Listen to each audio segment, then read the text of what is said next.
Good morning, Chainer. Good morning, Mushri. Good morning, UGCI Gaming. How are you guys doing?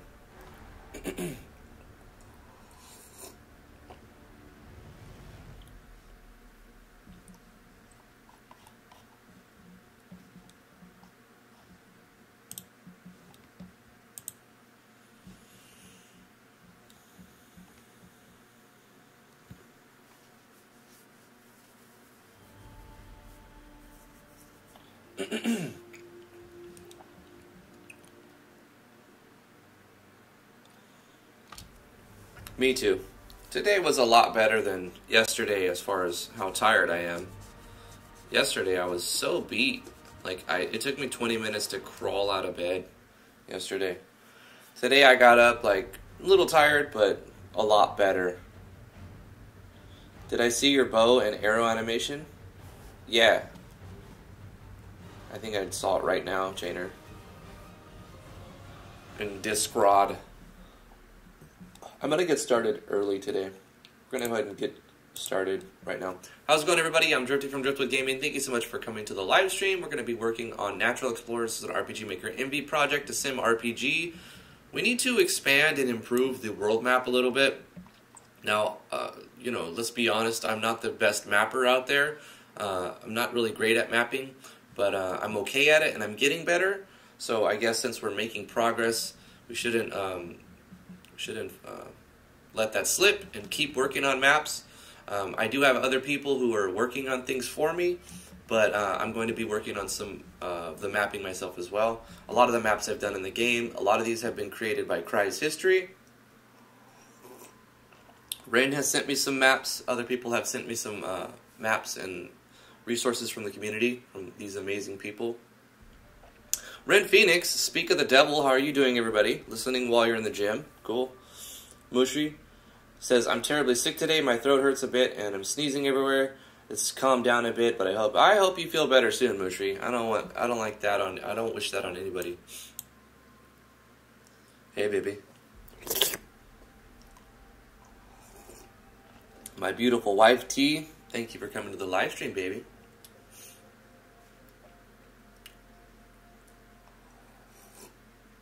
Now, I know you have work to do, so pay attention to your job, too. Okay, I'm going to get started on some mapping. What I want to do is, if we zoom in on these mountains over here, I'm going to take more of an approach I did with an earlier project. Like, if you look at the mountain range on Dungeons of Driftwood, which is a title that I never released. I worked on it for a year and a half, and then I decided it was too big, too sloppy, too all over the place, too many versions of the project, overhauling it, plugins breaking, having to deal with incompatibilities, and it got too messy, and it became too much, and I didn't even want to open the project. Now I open it, all the time to look at it as a resource project. All the time and effort and work I put into it, I can take snippets from this project into my next works, ideas that that came to fruition in this project, they may be the starting point of something in a new project. So I'm using a lot of the things, the ideas, the stuff I've learned, the assets I've created inside of this project, inside of Natural Explorers. So I'm going to take another idea that I started doing. If you look at the mountain range, you see that I've got layered types of mountains. I have the regular mountains, the smaller ones, with the larger ones layered on top of it. So I'm going to do something like that as well, and incorporate hills as well. So let's go ahead and update the map a little bit, add a little bit of mountain range, and maybe do a new island. It's okay. I know what you mean. So let's do that.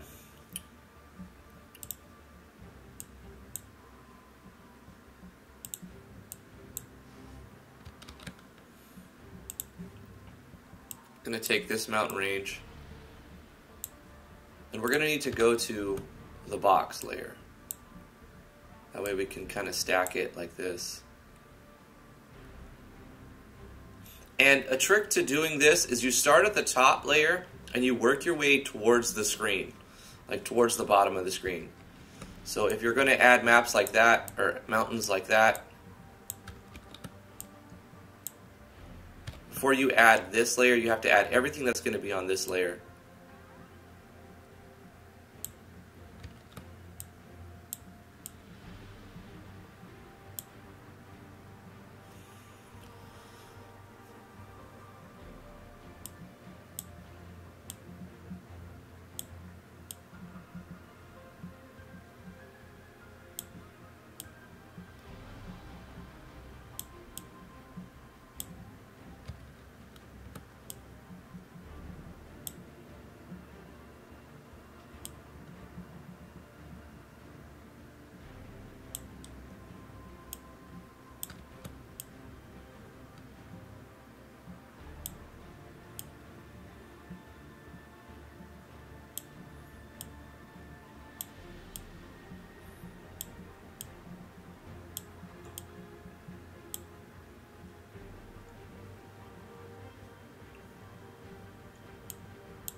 Something like that.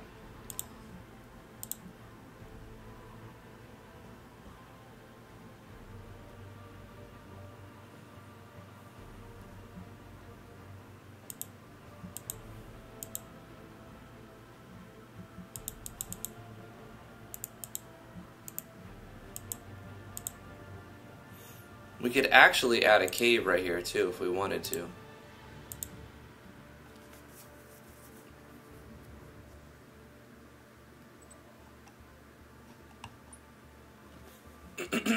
Hey Chaos Theory, how are you doing today?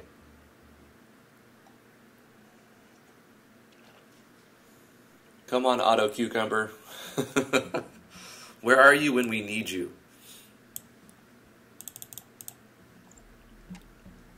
Let's start a third island. This island you'll need to get the actual ship from here. You make the boat here. You go down here, we'll have to make a port city here where you collect high quality lumber and you make an actual ship, and the ship lets you sail around everywhere. So we'll start a third island a little bit farther from the coast. Kind of want it visible from here, but like some distance of deep water in between, so it's definitely a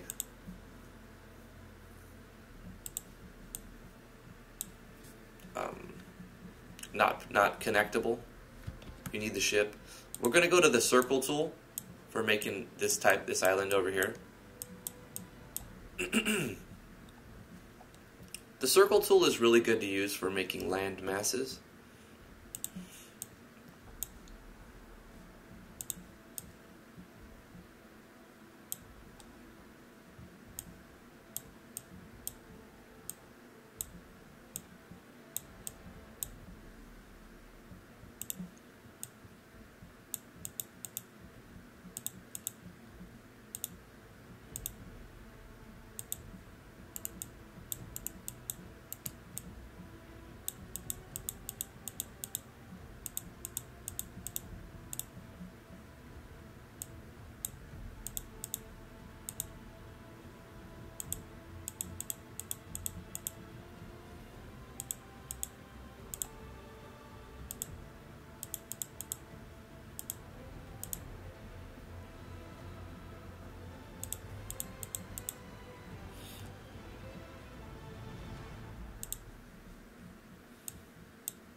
I think these mountains go better than those. It doesn't have that many steps backwards. It's fine. I'll overwrite them. I'm interested to know how many step backwards the engine remembers. We should probably find that out. 1, 2, 3, 4, 5, 6, 7, 8, 9, 10, 11, 12, 13, 14, 15, 16, 17, 18, 19, 20, 21. Let's see if it has 21 step backwards. 1, 2. It has 20 steps. Okay, so whenever you're undoing, it'll only remember the last 20 things that you've done to the map. The last 20 changes. That's an interesting little fact. Alright, now we'll go back to add the mountains.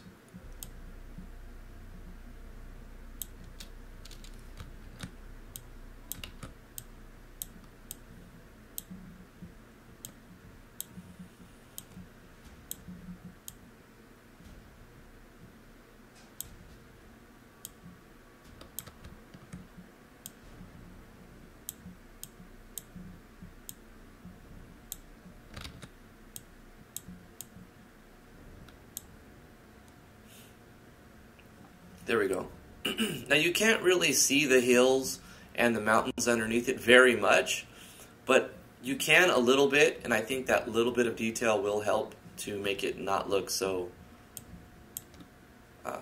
basic. I don't know. Like it gives a little bit of extra stuff. How do you make an island floating in the sky? You just draw an island using something in the tile set. Like it has some built in. And then you change the layering of that to have a star. Like, okay, so we have this, right? And this is going to be on top of another layer. And if we set this up right, this will be starred in the tile set. So we go to tile sets, and I'm using the overworld basic one. If I go to B, or is it in C? It's in B. You see how these have stars on them? The player's going to be underneath them.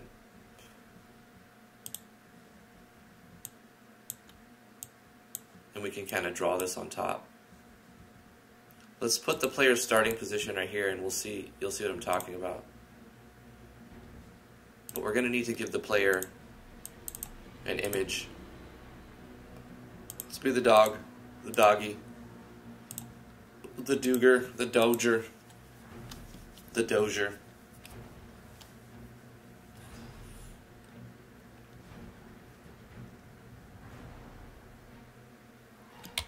Where's our Dozier? Does the Dozier not have a walking animation? Whatever. We'll be the mech toaster.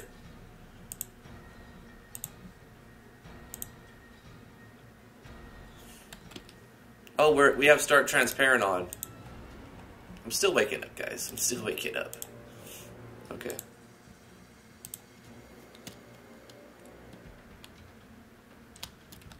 You can see that you're walking underneath it now. So it can give you that illusion that it's floating in the sky.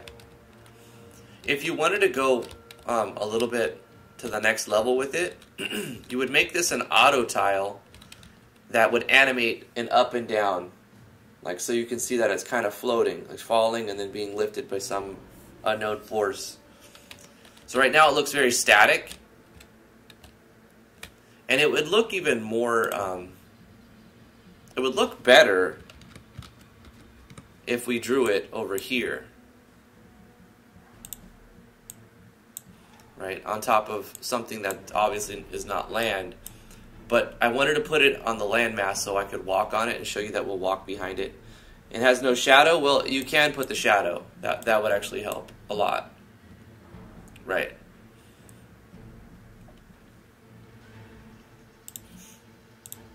And the shadow you draw on the ground, right?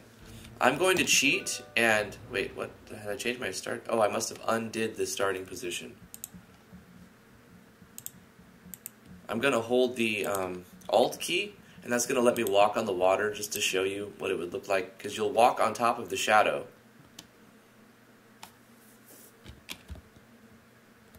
And you can see we're on top of the shadow, but we're underneath the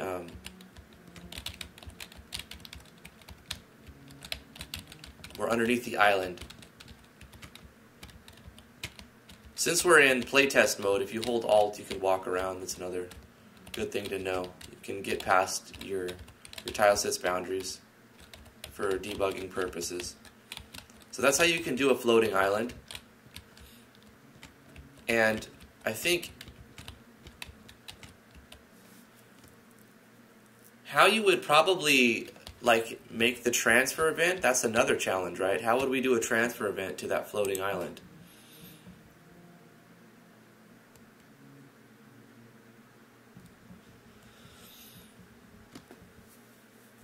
We could see if the player is in the vehicle and if the player is on this location. Is there a way to check to see if the player, conditional branch, vehicle, maybe, the airship is driven? So if you're flying on the airship, and we'll say player touch, or even event touch. So if we're driving the airship and the player touches this event, then transfer. Let's see if we can just transfer somewhere. We'll say that our special island is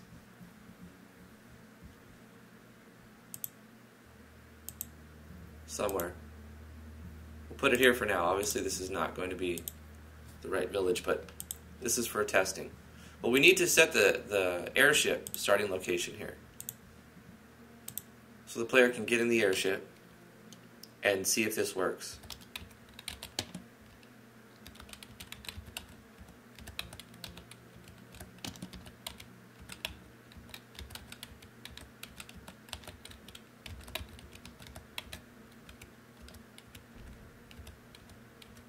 It would be right there, right? Or right there. Below characters, let's make it same as characters. Since we're in the airship, I don't think it's going to trigger if it's below us. Maybe it will.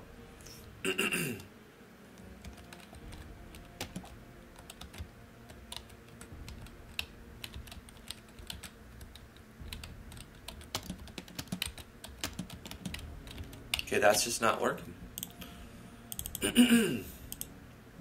If we're driving the airship, it is set to event touch. Let's say player touch. Maybe there has to be something specific. We're learning today. How many undos does the engine have? 20. That's something I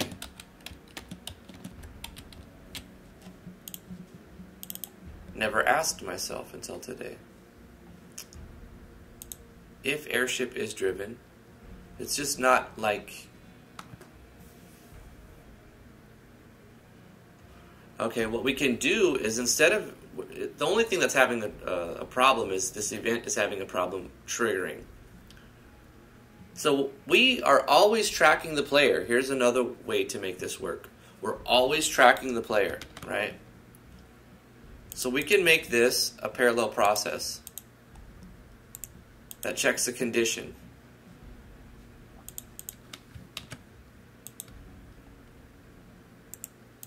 If the airship is driven, we'll do another conditional branch.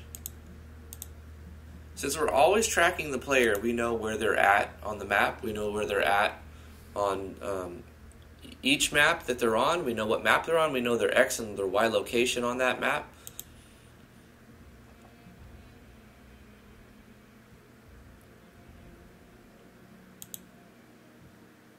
Forgot where I... Oh, it's a variable. What am I doing? It's a variable. So we're going to look for player map ID. If the player's map ID is this world map, which I think is 3. Let's double check. How do you find the map ID? You just go to your properties of the map and it'll tell you this is map ID 2.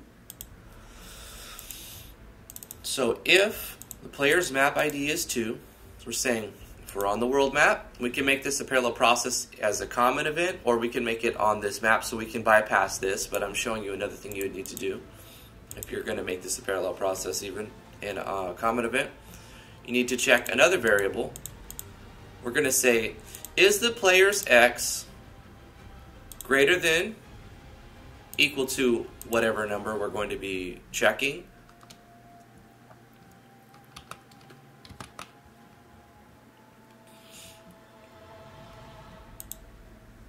Let's find out. What is this one? 171 and 172. We want to check these 4 squares. We want to say if the player is in any of these 4 squares, teleport them if they're in the airship. So we're looking at 171, 53, 172, 53, 171, 54, 172, 54. So if it's greater than or equal to 171,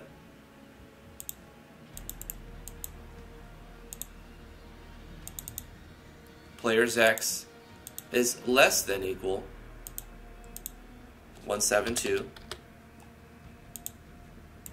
If player's Y is greater than or equal to 53, and if player's Y is less than or equal 54. We cut this, we put this inside here. So if our player is on the world map and within these 4 squares, this we can make it as big of a box as we want actually. But if they're within this 4 tiles and they're driving the airship, then transfer the player. And we're setting this as a parallel. So this will be a floating isle export transfer event. Let's see if it works.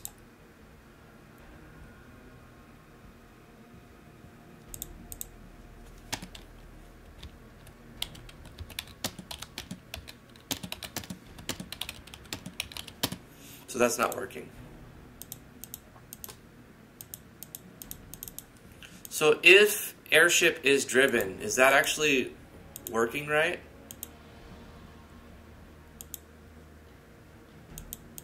Let's get rid of the if airship is driven real quick and see if that's the problem. I'm trying to narrow down the problems. Just go like this, cut this, paste this.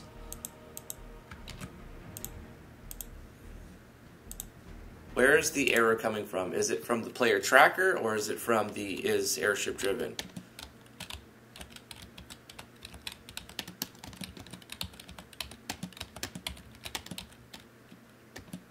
Actually lets us land there. Hold on.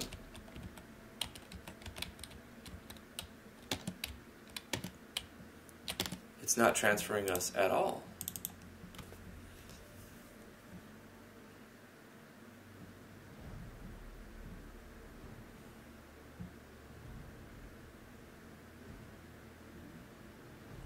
Let's double check our tracker.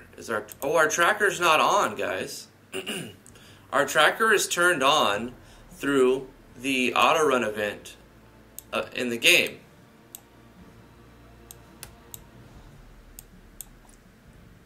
Here's what we're going to do. We're going to put the airship right here. We have to turn our tracker on for this to work. Let me go back to the first thing. Put this here. And take this and put this like this. If we meet 1, 2, 3, 4, 5, 6 conditions, we'll transfer the player. Player's got to be on the world map and in this 4 square location and driving the airship to get the transfer to.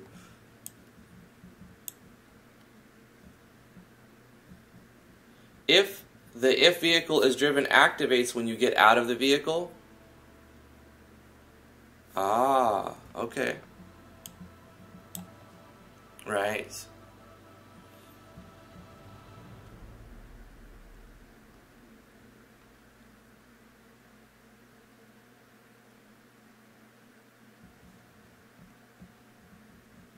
Yeah, I could do that. Or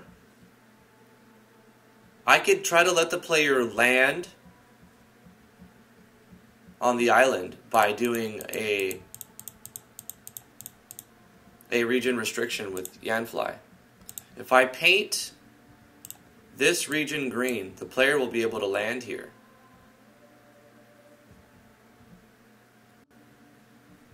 And I could paint this red to let the player not be able to land here.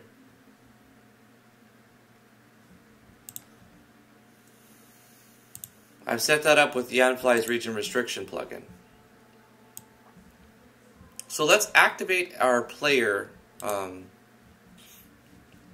event, right? Let's activate our tracker by starting the player right here.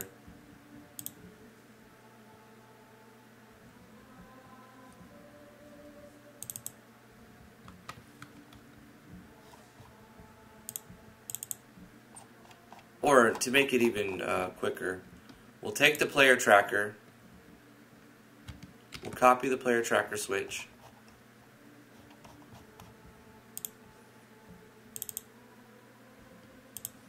and I'll put the player tracker switch auto ran on the world map. And that should fix it.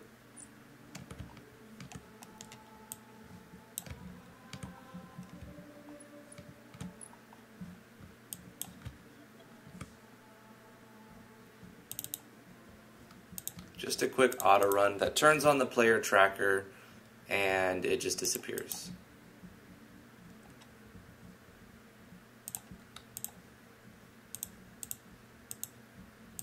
Temp P tracker.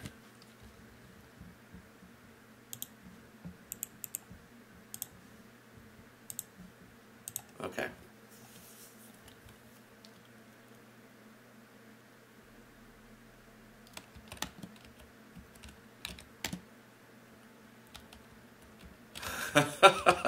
So it works, but then we have another problem.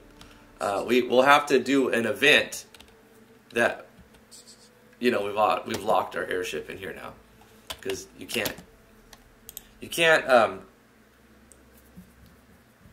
We have to make a staging point.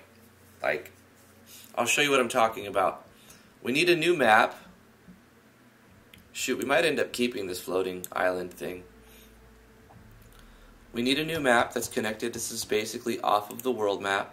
So creating a new map, this is going to have a, I don't know, overworld, outside, inside.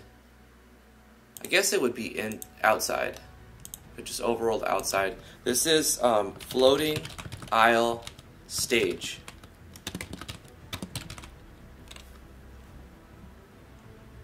We'll call it landing zone. And we'll just give this 40 by 26, 27. Parallax background. We need a parallax background for this. So let's do some arting, as it is in the description of today's thing. I think that you're making the thing entirely too complicated sometimes. Story of my life, bro.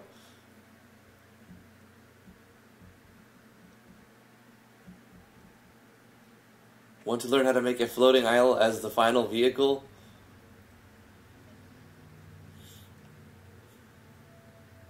You can fly around in a floating isle. You could do that, though. You could totally do that.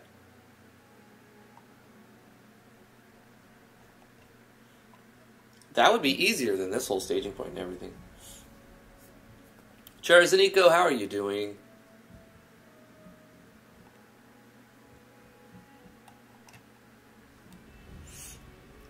I'm going to make a background real quick in Photoshop. File, new, 1104 by 624. Just to be sure, I'm going to look at my plugin real quick. 11:04:624. Hey, I'm remembering my own resolution. Fantastic.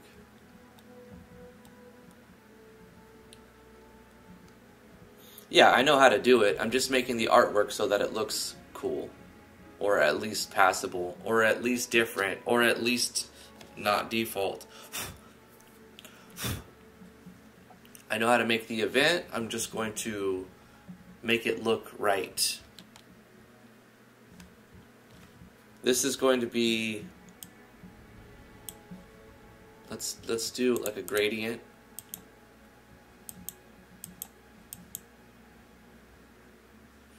To start, and then we'll go with like brush, and we'll pick like a fluffy one with no hardness, and then we'll add like some brighter clouds.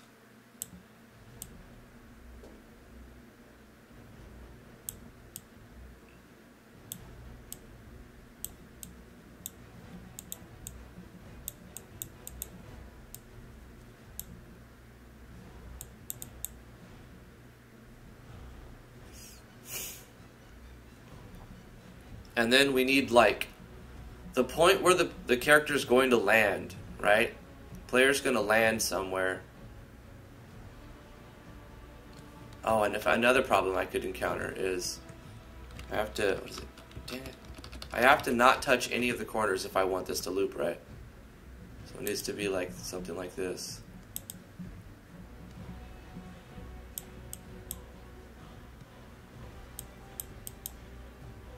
Like not having anything on the edge.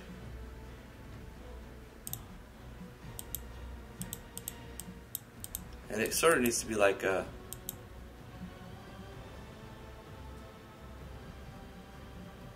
not super, it's gonna look like it's looping no matter what.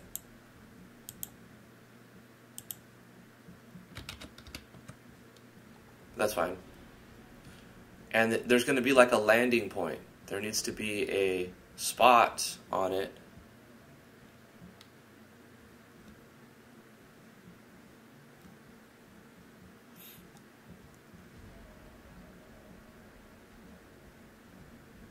Where there's a place for the ship to land.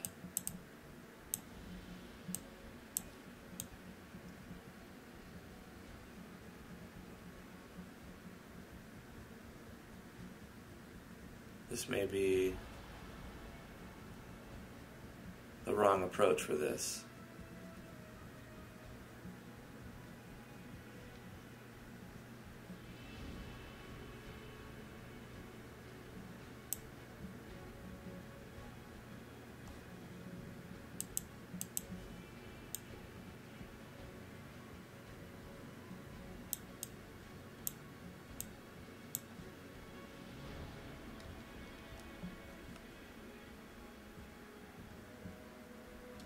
Right, okay, I think I have an idea.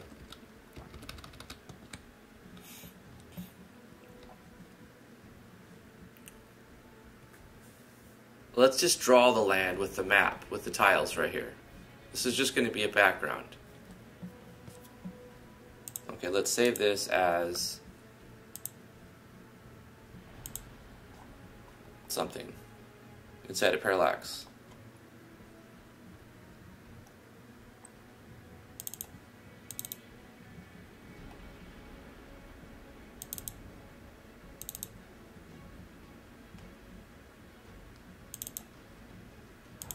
As a PNG. This is airship staging. That PNG.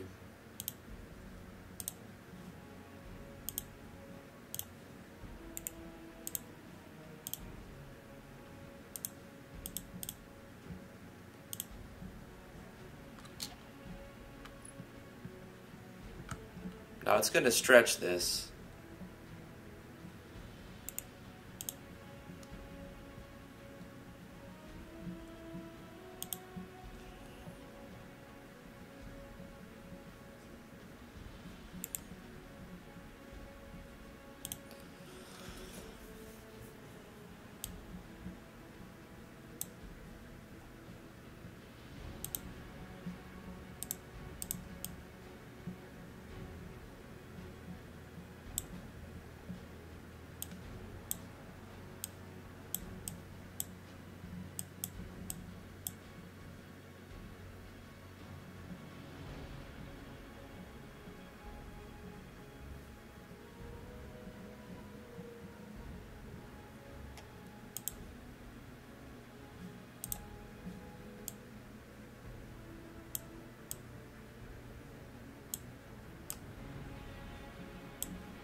know exactly.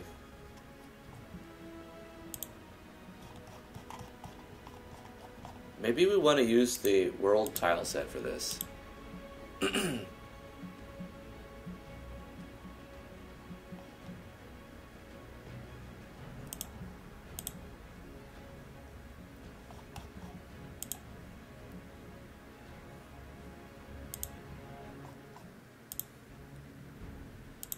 I mean, technically this is a zoomed in where it shouldn't be world tile set.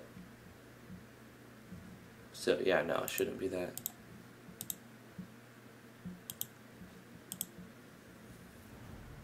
Seeing what has the best, like, bottom, like this part.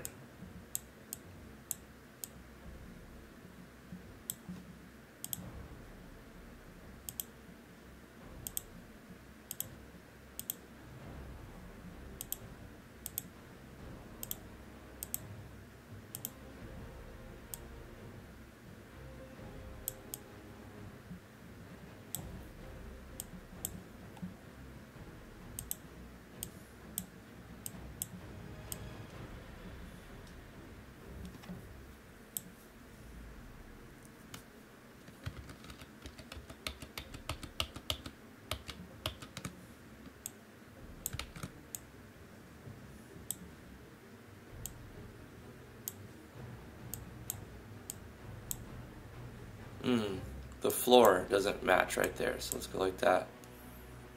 What about if we do this one?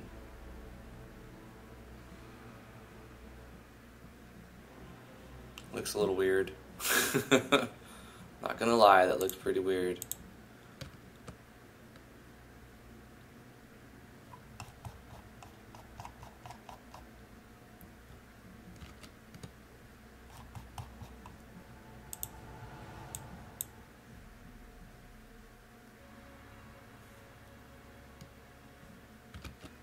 Alright, I'm ditching that idea. I'm going to go with just a grassy landy pad like that, and then something to make it not look terrible around the edges.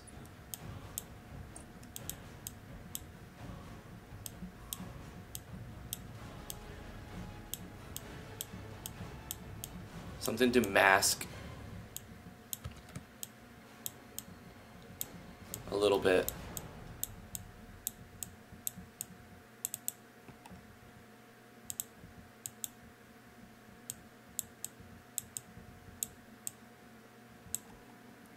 That looks really weird.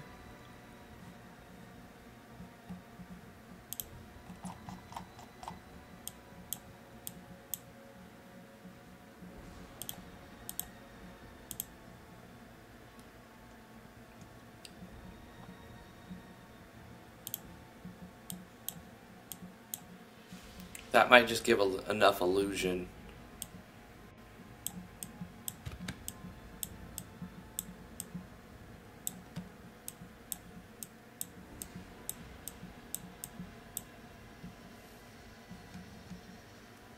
You know?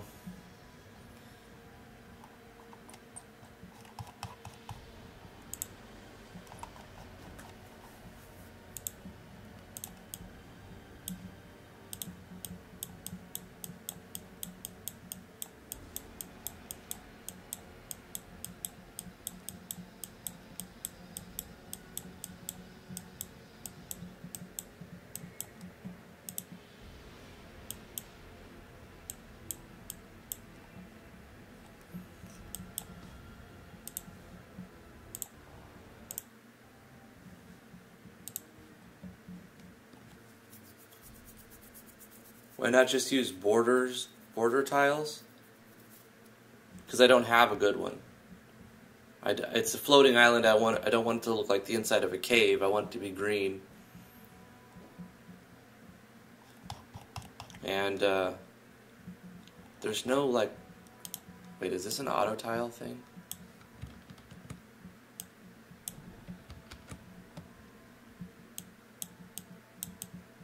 Could we have just painted the entire thing with this? Let's see.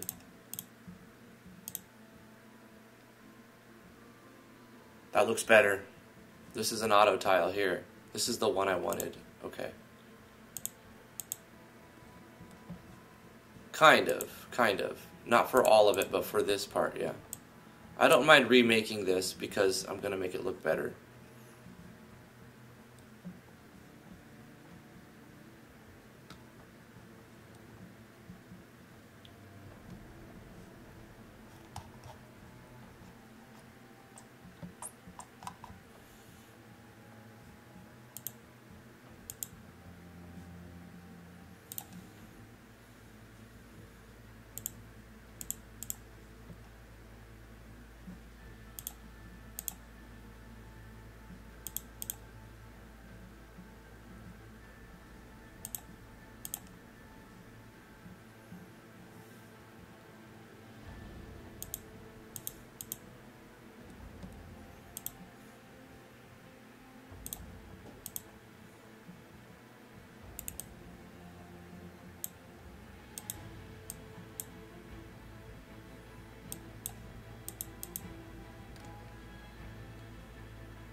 Okay, that might work.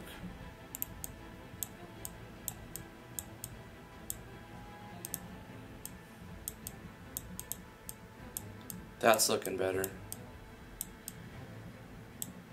I kind of liked how the trees did something to the edge of the island too.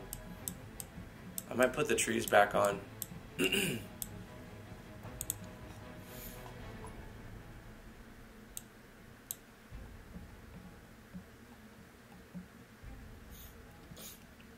Hey Royal. Slow stream? I don't know. It's whatever stream. I'm just working on my project. Thanks for joining me. Hopefully you're having success with your project.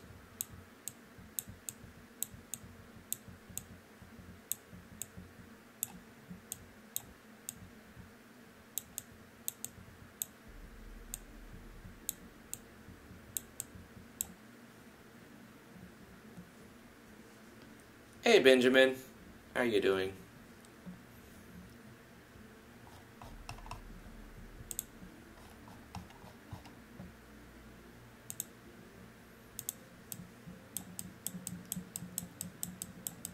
Yeah, I wanted this island to be a lot more vibrant than the rest too.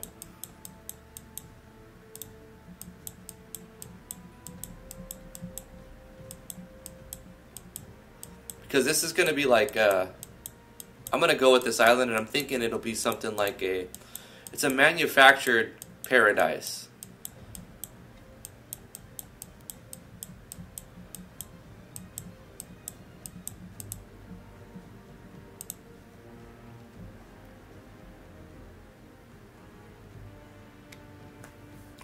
Don't worry about it, Red. Hope you had a good workout.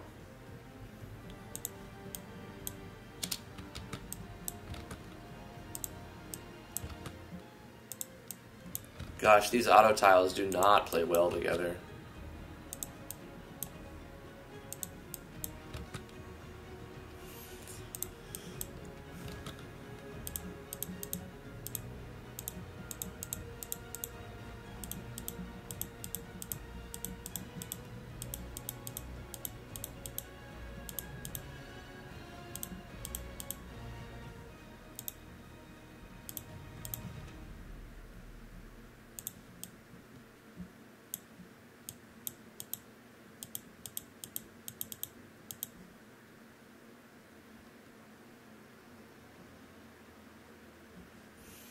Okay, and then there'll be a landing pad, landing zone for the airship.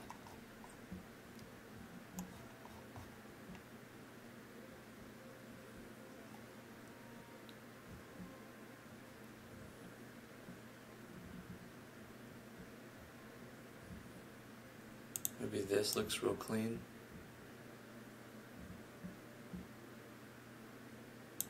There needs to be one, yeah, directly in the center. That works fine.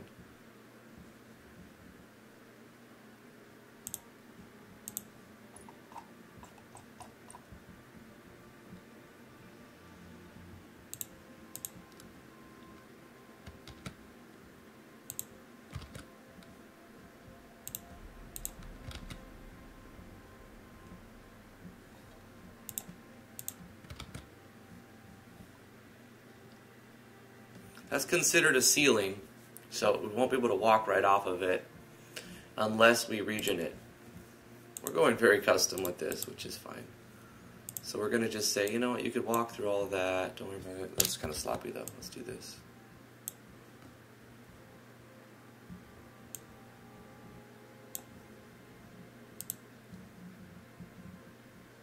Yes. I didn't mean to play test it yet. I wanted to just save it. So we'll have a move event. Let's make a controller. This is our landing control. Don't forget about doodads. Right. I could do doodads as well. Good reminder.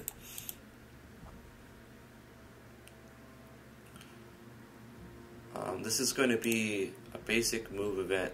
Movement route. The player is going to be teleported to a spot in the top left, and then they're going to be moving 1, 2, 3, 4, 5, 6, 7, 8, 9, 10, 11, 12, 13, 14. I think it's like 14. So we're going to just move right. 6, 7, 8, 9, 10, 11, 12, 13, 14. And then move down. 1, 2, 3, 4, 5, 6, 7, 8, 9, 10.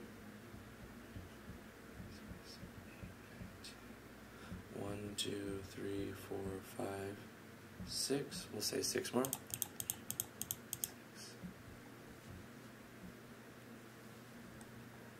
And then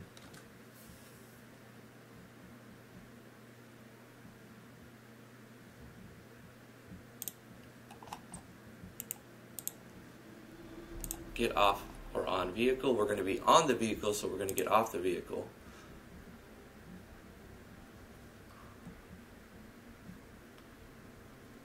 This will be auto run, and then at the end we're going to do an erase event.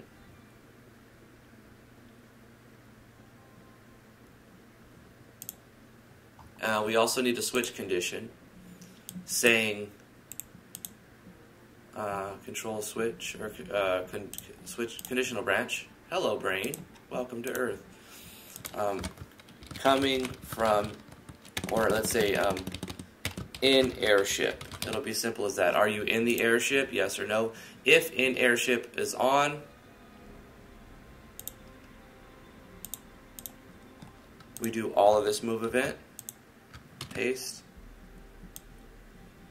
It's going to also do this, but erase event will happen either way. So after this transfer event on the world map, we're going to turn on a switch. Control switch in airship is going to be on.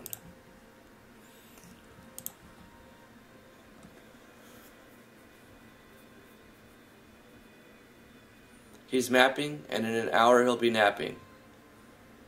I don't know, maybe. Nope, in an hour I'll be going to an appointment. What's up, Drifty? What kind of database stuff are you doing today? I do need to do another skill, but we did that for 2 days, so I'm just going to do that at the end if I have time. Could you potentially A-sprite a landing pad, a simple H for helipad? At least he ain't snapping. Yeah, we could do that. Let's do that. And we'll do Dad's a landing pad right in the center.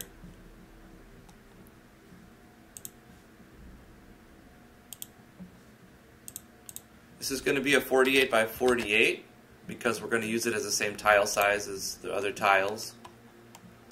And this is going to be a transparent background tile, but it's also just going to be like an H for... Or you know what? Let's just go with an A or L for landing. Or what if we type out land zone? Will it be visible? It might be. Let's pick a palette.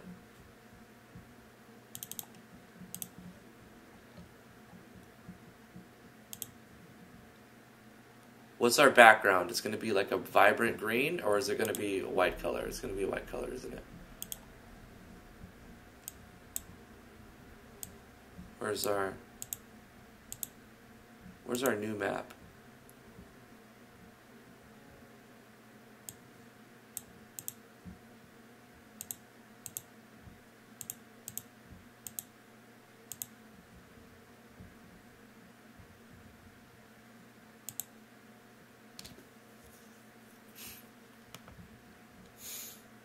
Floating aisle staging. It is like a gray, kind of a gray background. We'll keep that in mind. So, like maybe a dark color to contrast. This brown works. I don't want it to be, you know, completely dark. So we'll go with like this color.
Land zone. Beautiful. Let's export that as a PNG.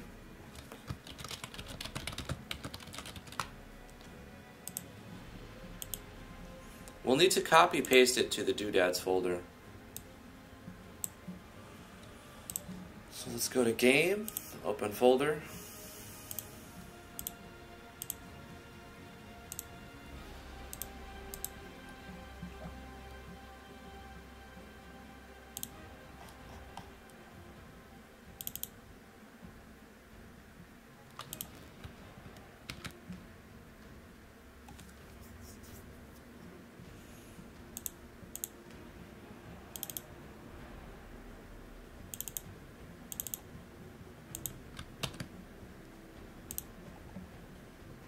Now when we get in here, we'll place it right here.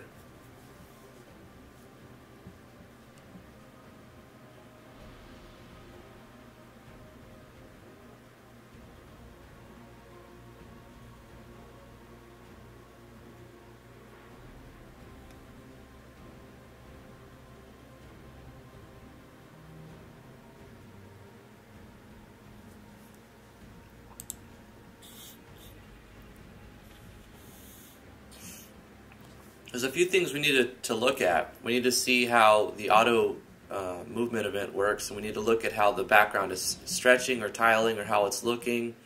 We also need to get a feel of how the move event looks, if it's too jarring, or we need to work on the transfer to see if it works right. We also need to design an escape mechanism. So right here, if the player walks on this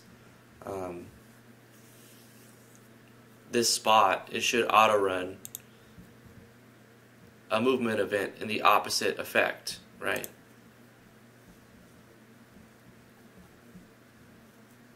And then transfer the player back to the world map.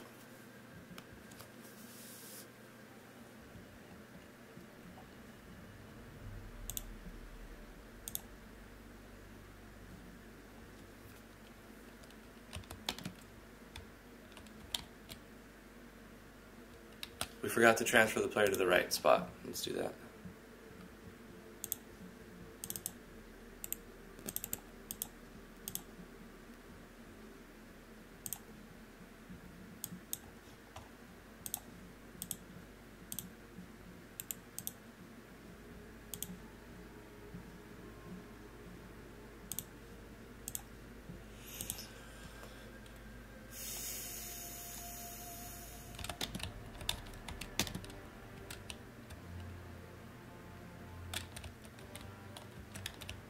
Why is our auto run event not happening?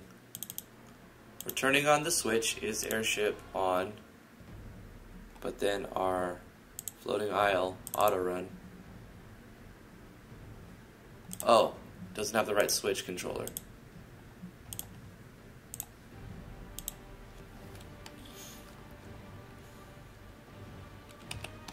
Sonic move, sad face. Okay, we need to go down 1, 2, 3 more, and right 2 more.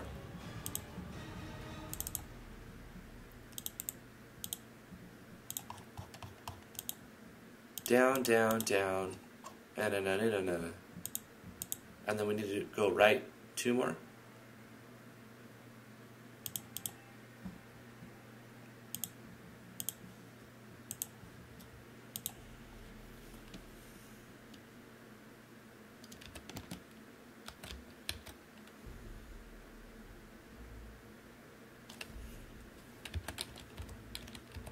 Did I say face right, face right? Turn right. Yeah. Good stuff, me. Boom, boom. Move right, move right.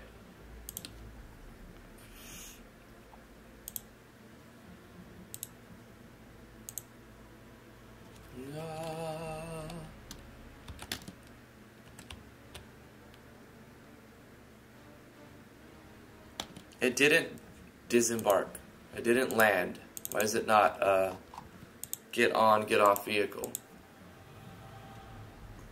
Are you not allowed to land on that vehicle, on that spot?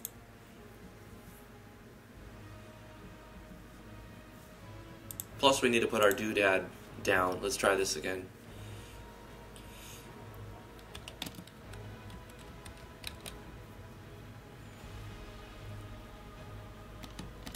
Yeah, you can't land there. It's not letting us land anywhere on the... Is it because of the region restrict? That's what I think it is.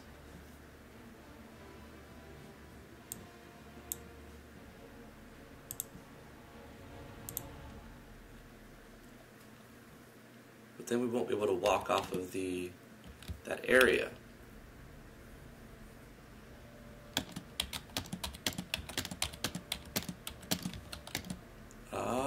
It's not letting us land on any of that tile. Only on like this little green spot.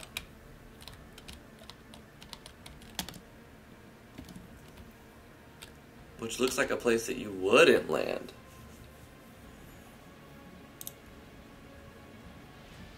I have an idea.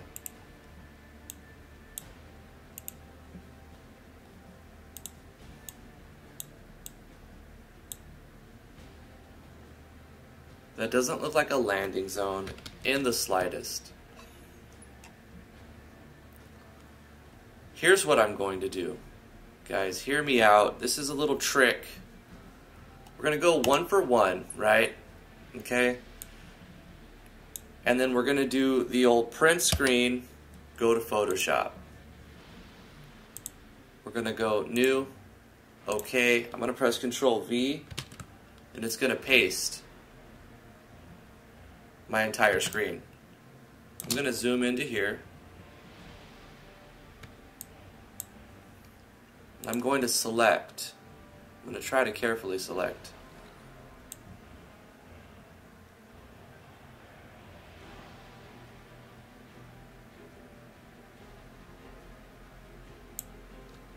Copy this, file new, and then we have to go 251 divided by 48. It's not quite right, so let's go 48 times 5. We need to get this to be 240 by 240.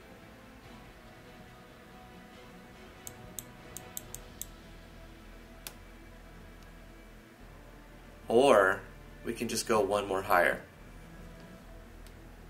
288.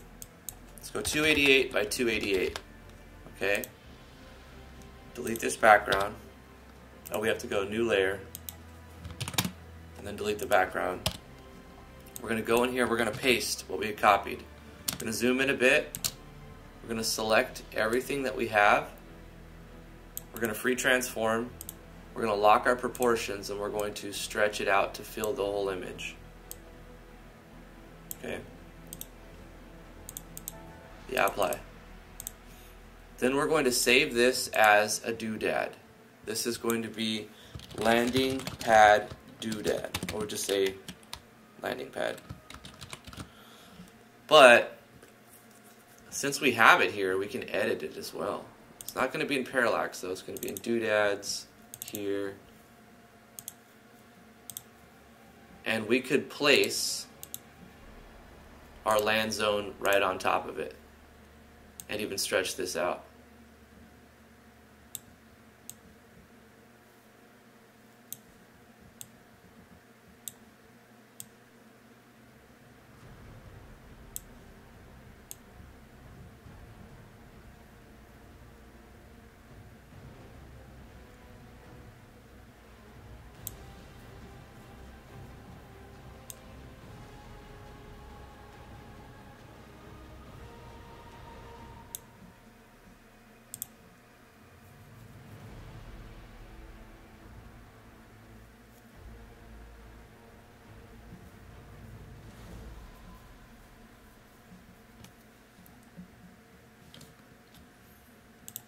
Okay, we're going to save this one as the second version of itself because I may not want that on there. PNG. This is landing pad 2.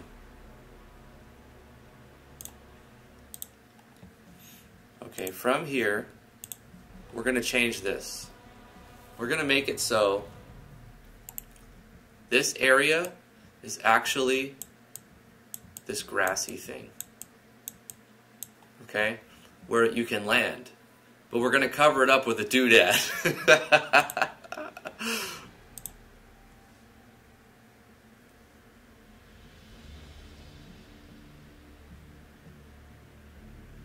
Will this be out to buy? Yeah, it's going to be on Steam. It's going to be my first project that I'm charging for. I've put out a lot of free games. There we go. Place doodads.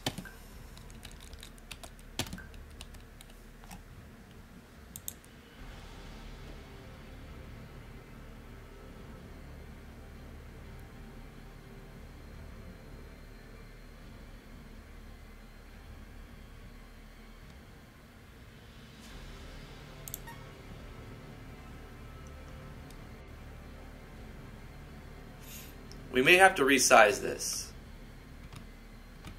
Something's telling me that, let's save and close, that it's not going to be exactly the way it should be. We also need to change the layer. Shoot. Edit the doodads, all doodads, the only doodad. Change the layer to 4. Accept the settings, return, finish our edit, save and close. No, it looks fine. You're going to land right there. I kind of want...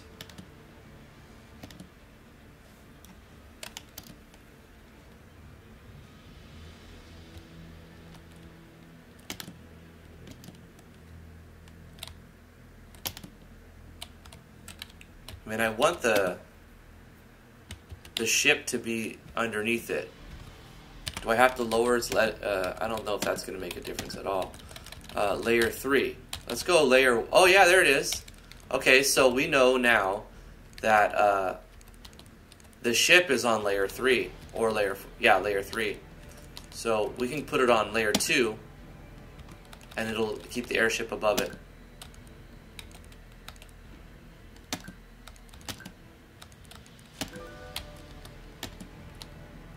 Does kind of look spray painted, huh? How much will the game cost? Well, there's not a final price on it, but I'm looking at $9.99.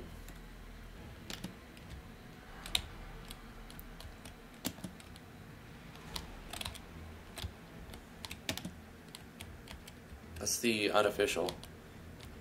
Yeah, be somewhere in between that 10 and 15 royal.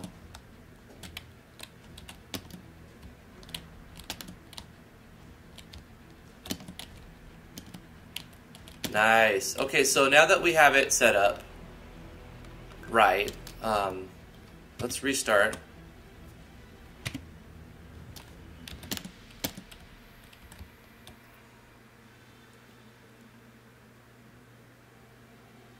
There it is. Let's make an event. Let's make an event now, right here. That's going to be below characters, and it runs when the player touches it.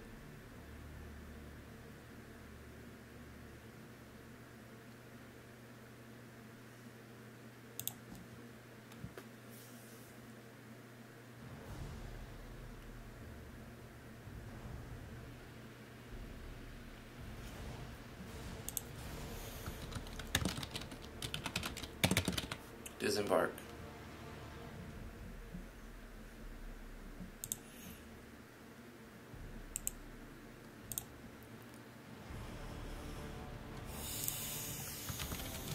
We don't need to ask the question, we can just show choices. Leave the island.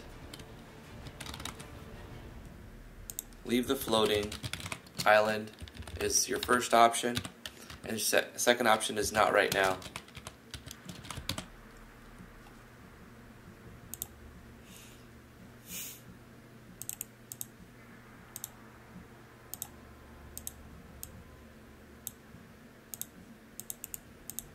When they say you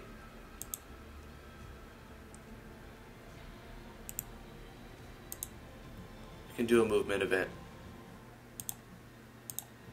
Player move right.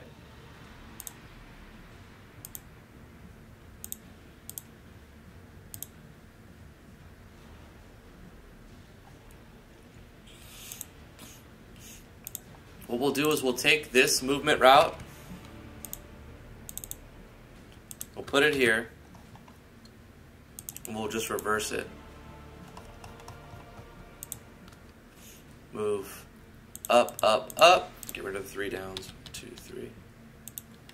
2, 3, 4, 5, 6, 7, 8, 9, 10, 11, 12, 13, 14, 15, 14. 14, move lefts.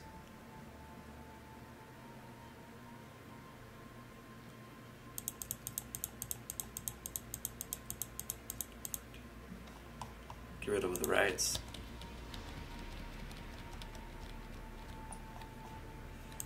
One, 2, 3, 16 move downs. We'll go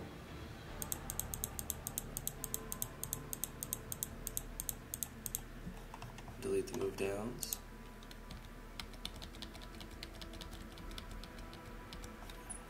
And then we have 2 move rights, which will make move left, move left.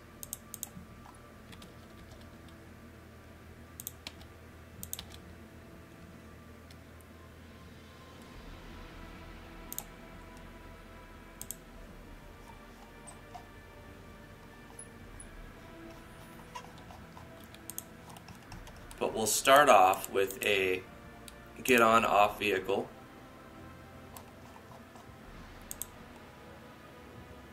And then at this point, we'll do a transfer player to the world map right here.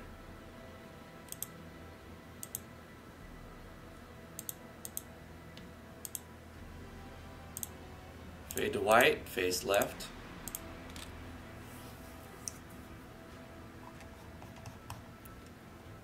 We also need to toggle a switch, yeah.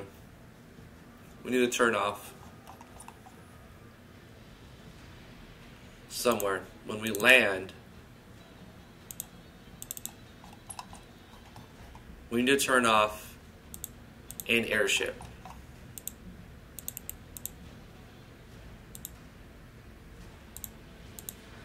After we land, we're no longer in airship, so we turn it off. And then over here, this is only going to happen if in airship is off. So let's go ahead and encapsulate this entire thing with a switch that says in airship. If it's off, do this. Cut it, paste it, bang. And then at the end of this event, we don't really need to turn the switch back on, even though we are in the airship, because it's going to force the player out to the world map, in which case if the player wants to get back in here, it'll go through all of this, which is going to turn the switch back on. We just need to test.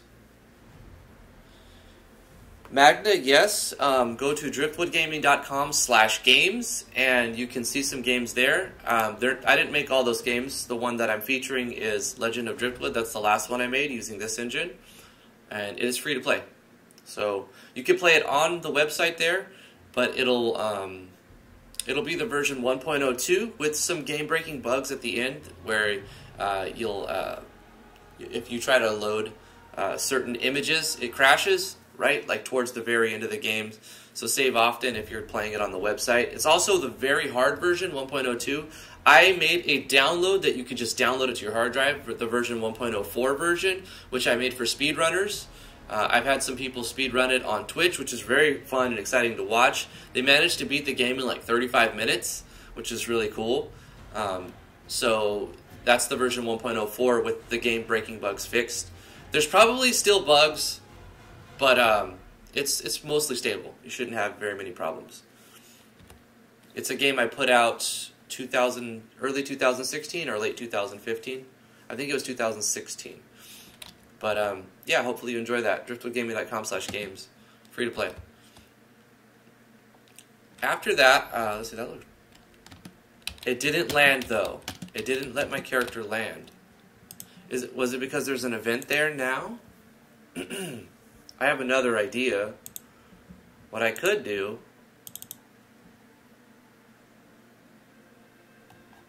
is move this to a controller below characters, player touch.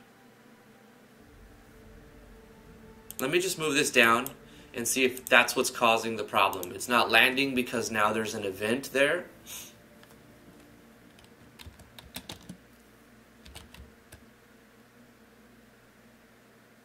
That's what it is. Okay.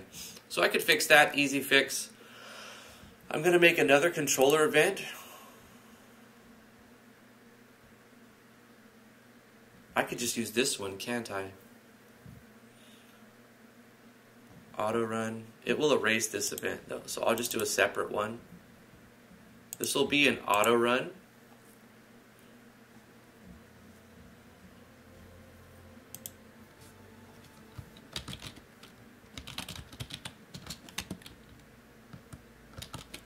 disembark, auto. Okay, so this one is just going to have something very different in it. We're going to cut all of this contents and go to this one and put it over here. This will be auto run event that does this if that is off, and we'll be using another switch as well.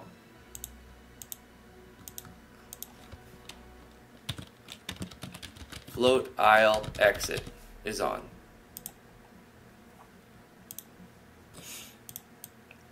So what we'll do here is it'll still be below characters player touch, but if you step on here,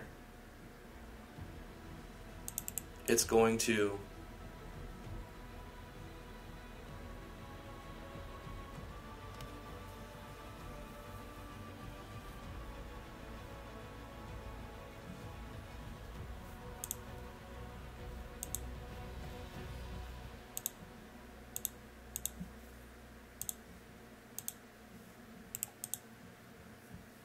move up and turn on a switch. Island exit. Float aisle exit is on.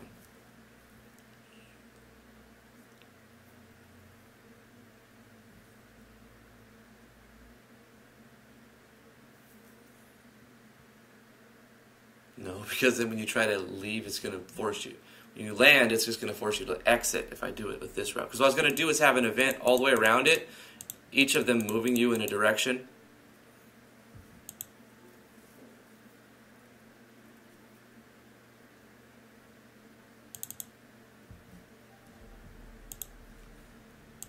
I could do that if I handle the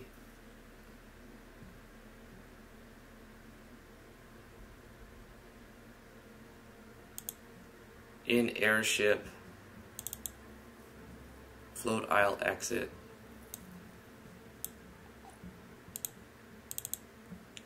Okay. If float aisle exit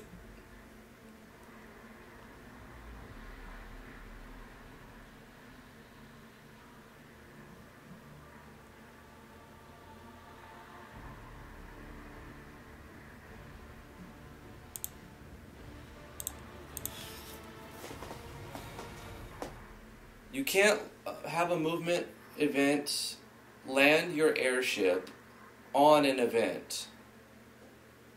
But I want it to be landing right in the center, and I want the player to be able to walk to the center to exit. So there's a little bit of a problem there. We just have to do something, a small thing, an easy event.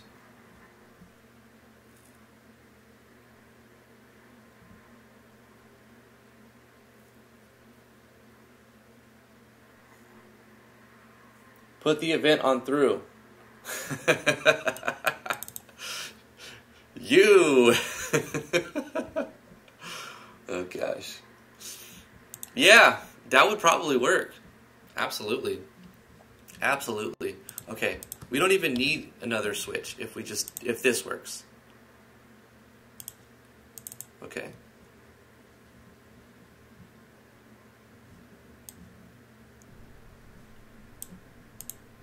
Let's try this again. Let's cut this from here. Let's put this back here and put this to through.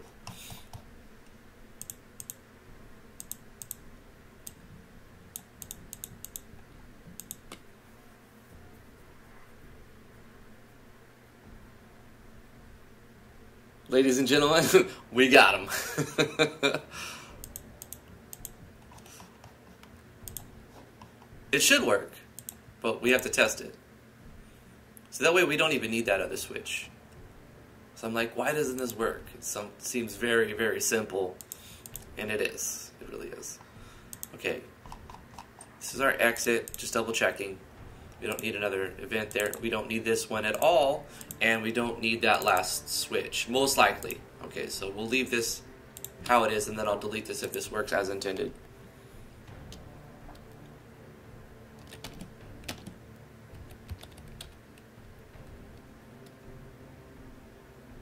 It still doesn't land there, guys.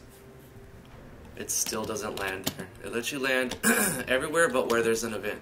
Above it, but not there. Dang. Yeah, even though it's through.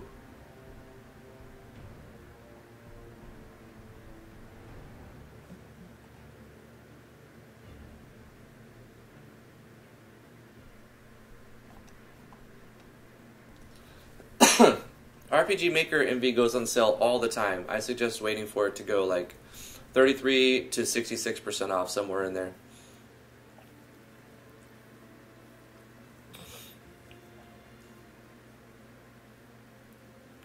Try putting a set event location after landing. Yeah, we just need to move this event, don't we?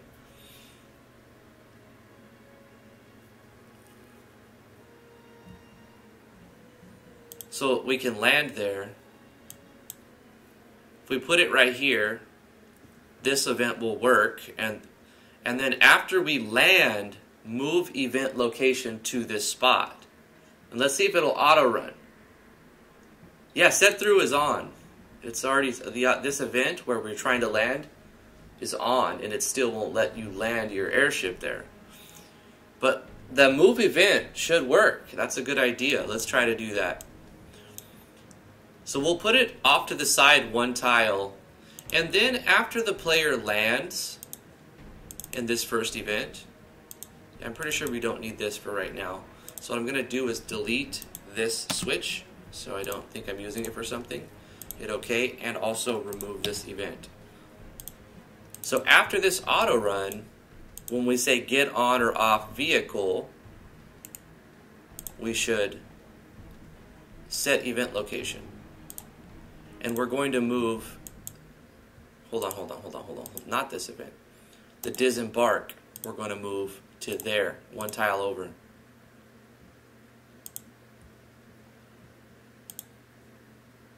And then we'll have to move it as we exit as well, so when we come back it works again. So if this does work, after we leave,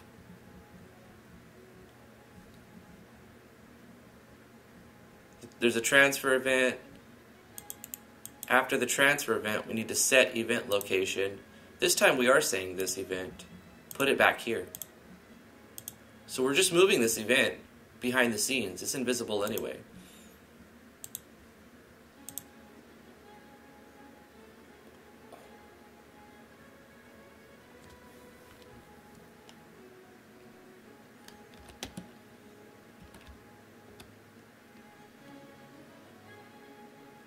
Hey, how about that? And you have to walk on, you have to walk off of it and then back on for it to work. So that's what we want.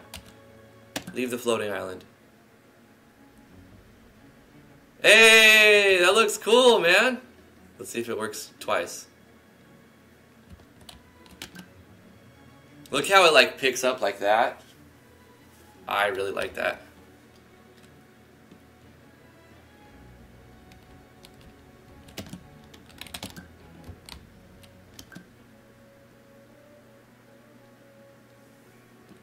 Guys, we did a floating island.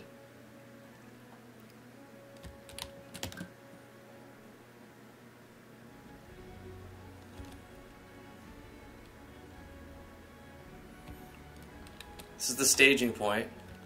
And then from here, I mean, the player could walk down to another map, like part of the floating island. Or we could walk this way to another part. So let's talk about how to do a transfer event that works all throughout here without making it, without copy pasting the same transfer event. This is a fun little trick that I can show you to do, how to do. We're going to check since we're tracking the player's X and Y location, we'll see if they're on this map, and just as a safety protocol, and then we'll see if they're on this location, X location, which is 39. If they're on 39, then at any point in time, if the player walks on any of these, it's going to transfer the player to another map, which we don't have yet. So we'll have to make a town map. Let's make a floating isle town map.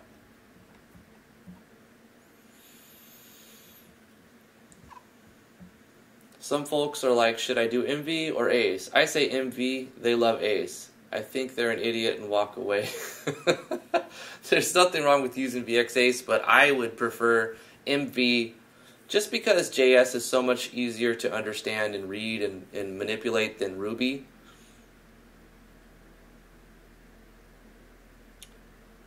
In my opinion. But, I mean, all programming languages are essentially the same for the most part. So if you really understand one, you can learn and understand the other with less trouble than the first time you try to learn a programming language. MV has a higher pixel density. MV's got larger resolution stuff. MV's better. I'm sorry to tell you if you're like hardcore into VX. VX is great, but MV's better. Plus, you have, even though there's games being released every day, you have a lot less MV games out there at this moment than you do VX games. There are thousands of VX Ace games out there. So the default, unfortunately, everyone's still using default, and they will forever. Not everyone, but 95%. You have more people who have seen the default VX assets and less people who have seen the MV default assets, if you know what I'm saying. Even though MV's been out for 3 years now, there's still way more VX games on Steam and itch and every other site than there are MV games. I mean, if you were going to not use MV, you could even look at XP. XP is good. Shoot, 2003 was fun. I don't know if it has as much. I mean, it has a side view battle system, so I would go use 2003 or XP. But you could use VX Ace. Most of the time, I'm gonna tell you just use MV. And when somebody asks me to play their game and I see it was made in VX Ace, I really don't like it as much. Because it's harder to record sometimes.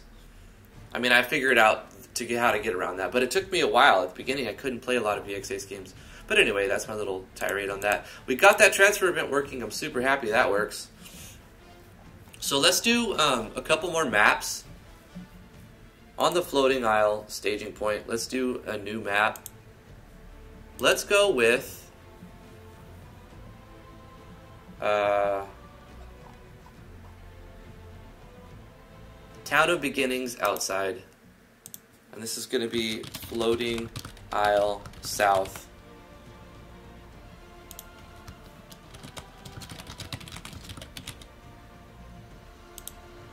Let's do 55 and 30. Actually, it needs to be larger. No, not height. 55 by 40.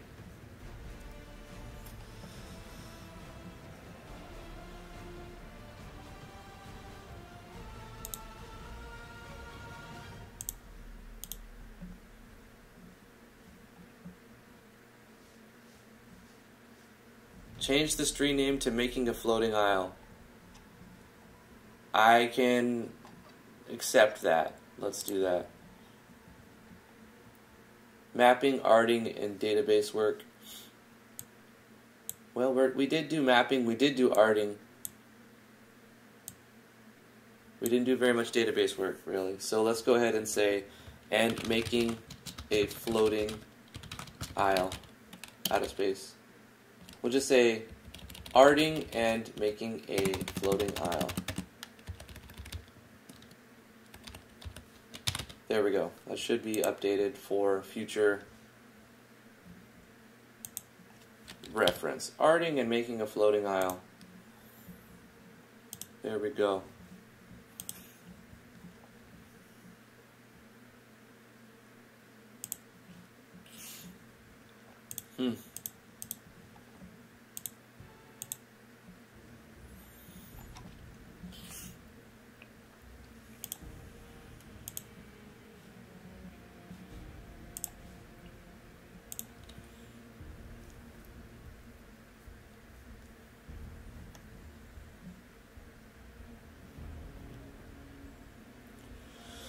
Could you tell me how you get that loading assets before the starting of the game? Well, see, if I'm using a plugin that preloads assets, it's from some random dude. It's called SRD_preload core. And you also need another one from him called the game upgrade. But I've heard that it has a lot of leaking, memory leaks. Has leaking issues, memory leak issues.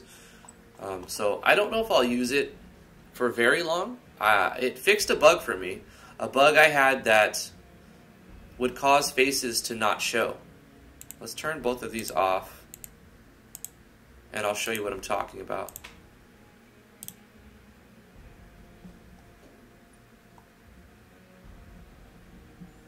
So pay attention now. If I press escape for the first time before loading these assets, it doesn't show the face graphic. But say I go to status, it shows the face graphic. Or if I press escape the second time, it'll show the face graphic. So there's a problem where it didn't, something's causing this. I've had this for a long time, a long issue. So for now, until I'll probably buy a plugin that people have recommended. I have a link for it if you want to look at the link. Let me find it.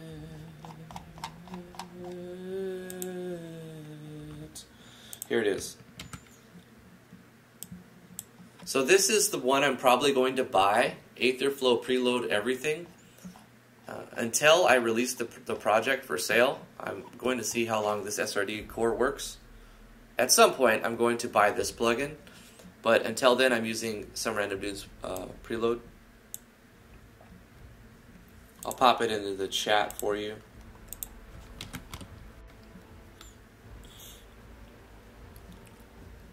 But it does fix the problem I had with the faces not loading.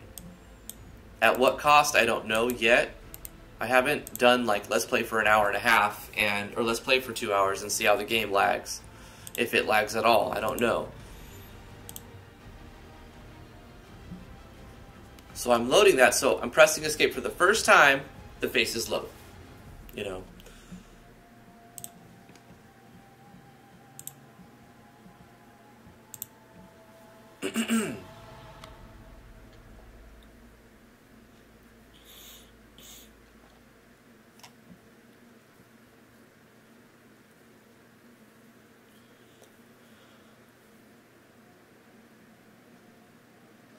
Okay, what else did I miss?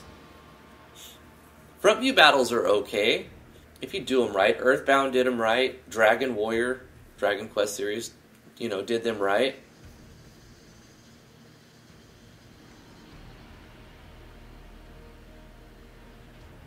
Drifty, I wanted to ask, how do I transfer skills from my first game into another project?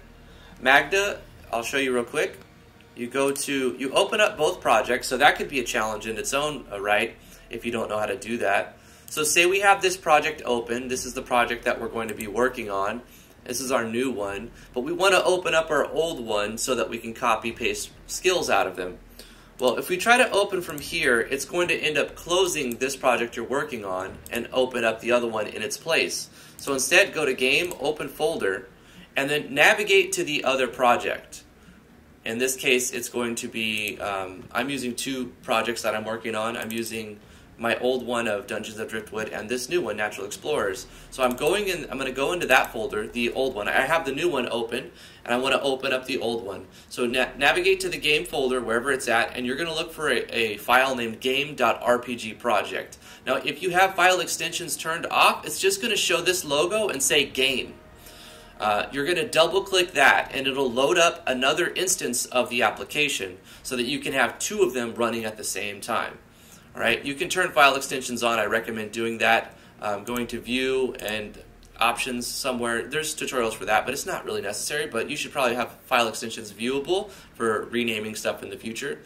Anyway, you double click the game or game.rpg project and it'll open up your second instance. Okay, once you've got to that point, you're just simply going to copy paste them. So we can go like this and have another view up of the other projects. So now I've got the new project and the old project. It doesn't matter what order you put them in. You can go like this Doesn't matter, right? Open up the database in one of them and go to your skills. And you can left click and then hold the shift button and left click again. And it'll take a selection from your first click to your last click, and it'll take all of those skills. That's not a good example, but like say right here. Boom, boom. I can get all of those by right-clicking copy. I'm going to delete these, actually, but from the other project. But for the sake of an example, I'll do it. I'm going to copy all of these. You can also press Control. Oh, no, it doesn't let you select multiple. You can hold Shift and drag down like that as well. But I just select the first one, I hold Shift, and I left-click the last one, and then I right-click and I copy. You can also press Control-C. And then you open up the database for your other one. You go to Skills, and you go down. Let's add some room. Let's give us room for 100 skills. And then we'll put these in here by pressing Control-V or clicking Paste. Right-clicking and putting in Paste. And you can see we've added those. Some things to take note of. It's not going to reference the exact icon. It's only going to reference the icon location. So, for example, this dagger attack doesn't have an icon, right? Because it's looking for location 3048. So you'll have to reassign the icon unless you're using exactly the same icon set. So I don't want to do my changes, so I can cancel, or I can just highlight again and press delete and get rid of those as well.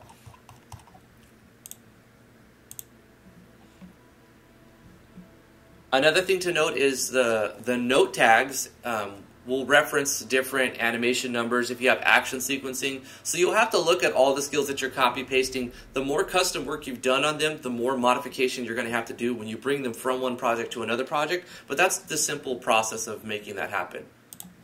Hopefully that helps. If you have any more questions, just let me know.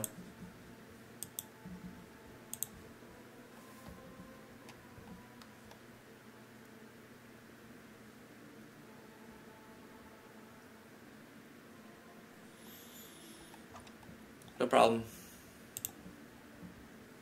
Okay, let's do another trick. We want to do a transfer event that goes to another map. So I designed the floating isle south. This is going to be, let's zoom out a bit. This is going to be the southern part of the isle. Let's just paste all of this and then take a transparent tile. Oops.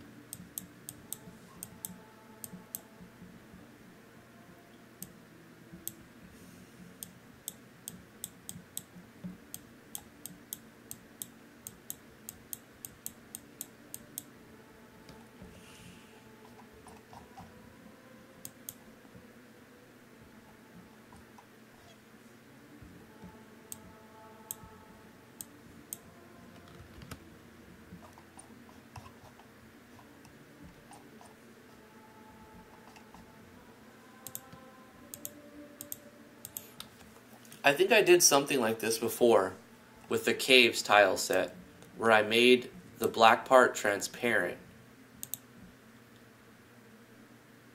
So I could probably do something like this again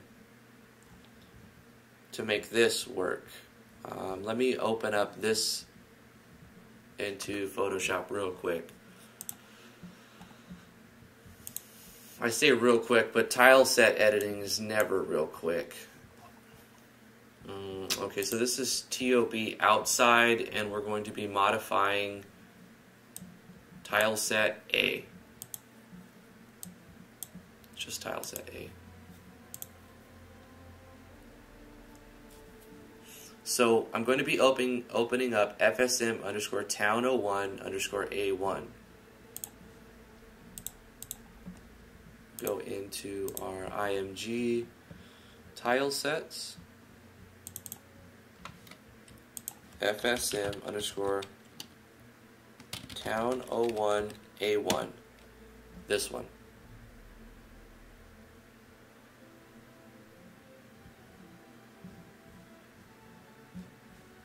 Is that right?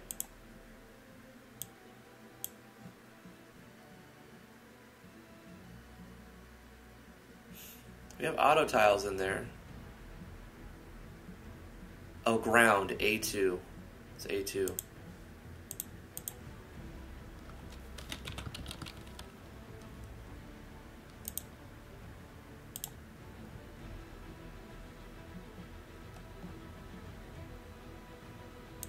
Maybe A3.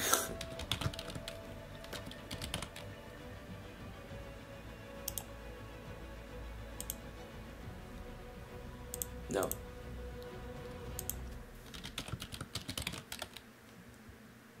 A4.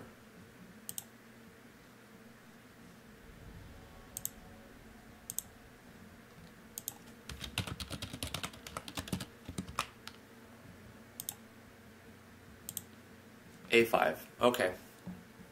Fifth time's the charm, guys. Fifth time's the charm. So what I'm going to do is replicate this. I'm going to take these tiles and just turn all of these darkness tiles into transparent tiles.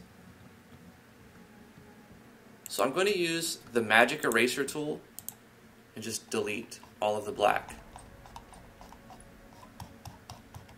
But actually, before I do that, I want to just highlight a specific section, like just this section. Wait, nope. Just very specifically.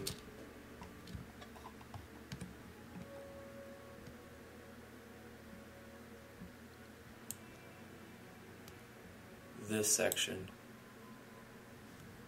And then magic erase like that. Let me zoom out again.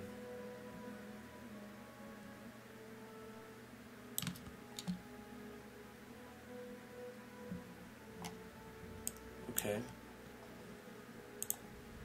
And then I'm going to save this as FSM underscore town 01 underscore A5 underscore edit, you know.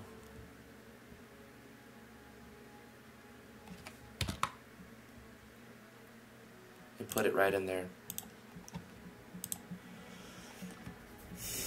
Now I'm going to copy this entire thing and I'm going to put it right here.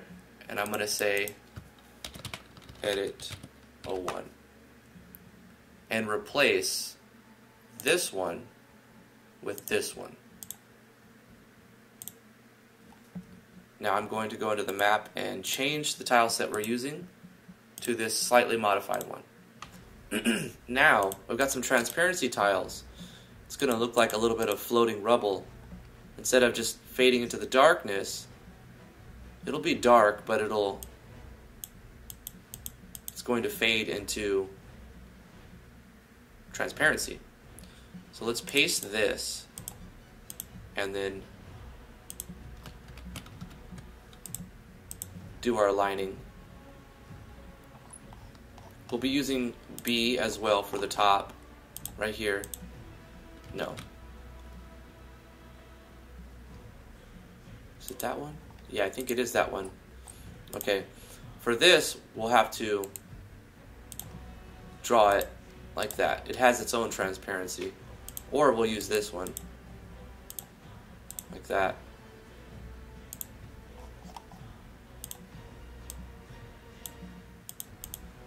Like so. And there's another one, which is like that. Yes.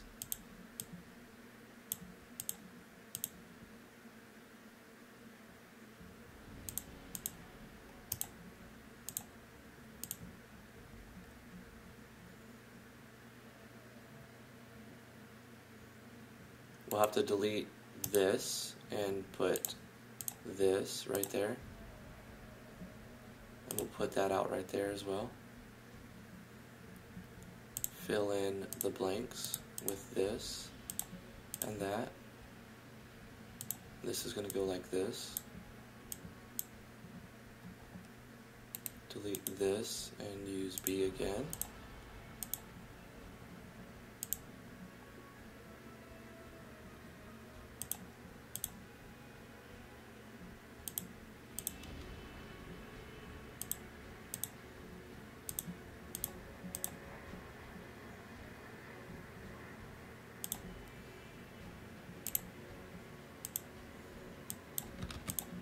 There we go.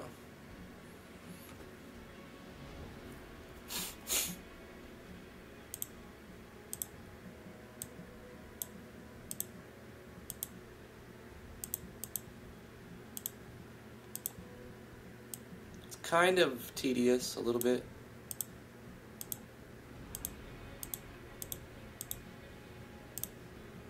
But it makes for a better border when you're all done.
Alright, it's not awful. That's something. You would think that it would be a longer... Like if I go like this, and go like this, and then go like this, it doesn't quite match or look right, you know what I mean?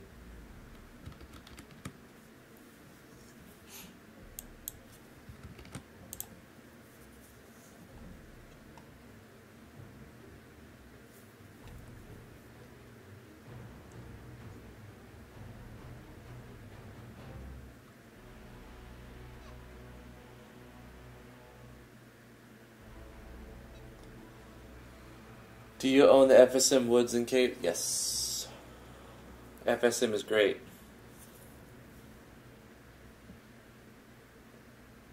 So I'm moving on to mapping for my game. Anyone have any tips before I start? I also saw a nice looking tile set instead of on Steam named FSM Town the Forest, but it costs quite a bit. Should I get it? Yes. Well, that answers my question. Yes. Sorry for the delay. I got it on sale. Waiting for a sale is not a bad thing. Christmas is right around the corner. A lot of people do sales for that. Might want to wait for that. I think it was 33% off when I got it. Maybe 50% off, I'm not sure. But I don't regret buying it. It's fantastic.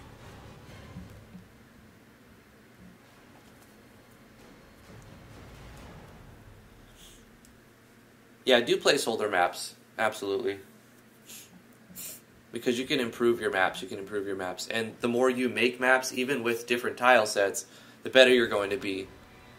Even with a good tile set, you have to practice to get good at it. You could have the best tile set and not even know how to make a map because you haven't done enough mapping yet.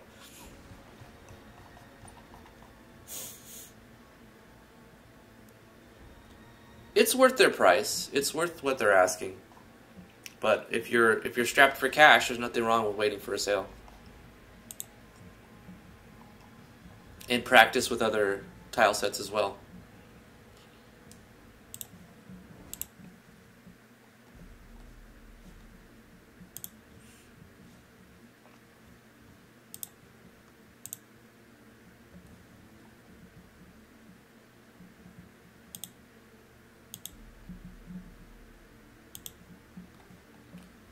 Alright, we need to set up a transfer event that's going to transfer, instead of copy pasting a transfer event all the way through here and then all the way back up. Obviously this map needs a ton of stuff, but I want to do the transfers and tie them together first. So I'm going to have it 4 sections of the map. Of the floating continent. It's going to have the bottom left, the bottom right, the top right, and the top left. It's going to be 4 main maps, and then on the top right there's going to be the town or castle or something, I don't know, but there'll be something there with vendors that'll have maps inside of that map. You have the staging in the top left, you have the south and we can say south, southwest and southeast.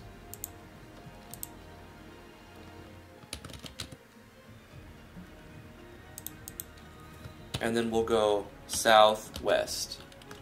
The floating isle southwest.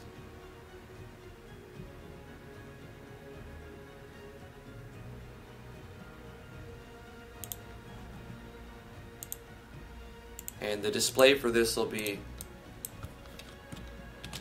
floating isle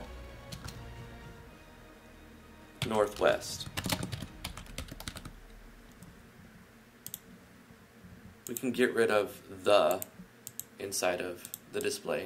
We can just say floating isle southwest. It'll look better that way.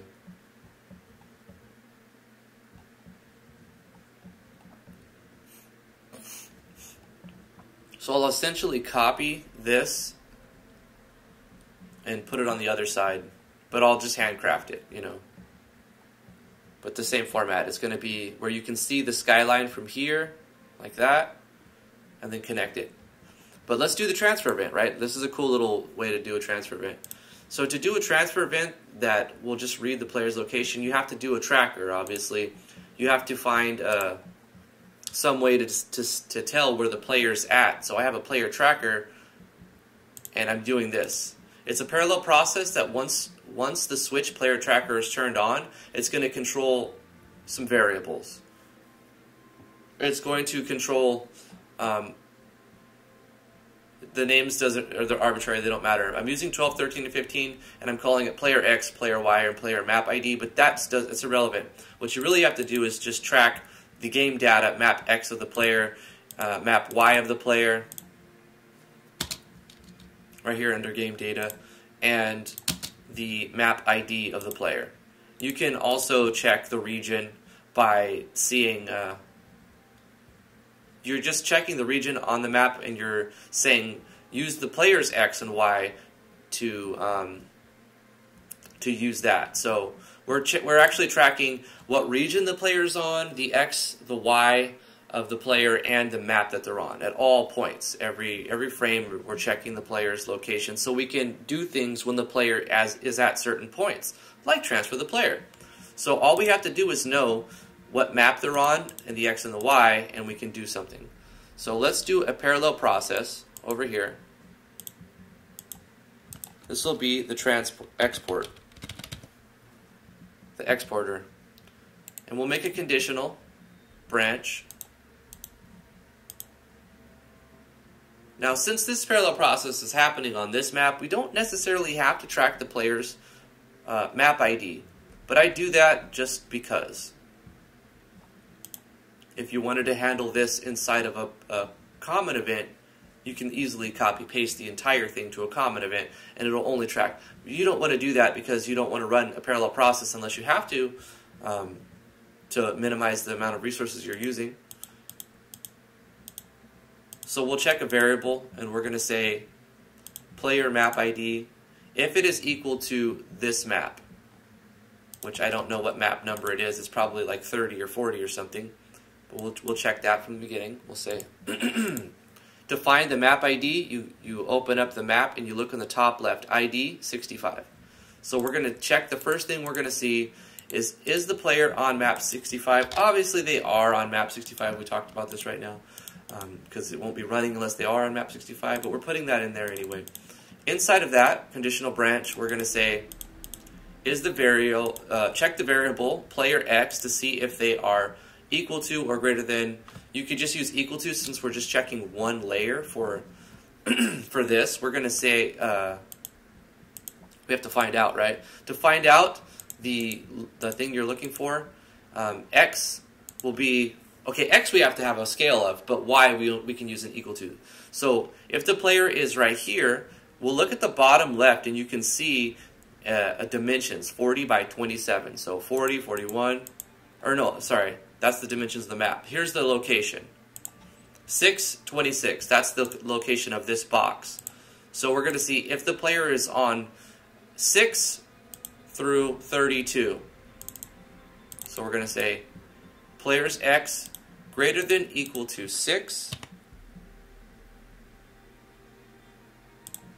Inside of that, we'll check the same variable, player X less than equal 32.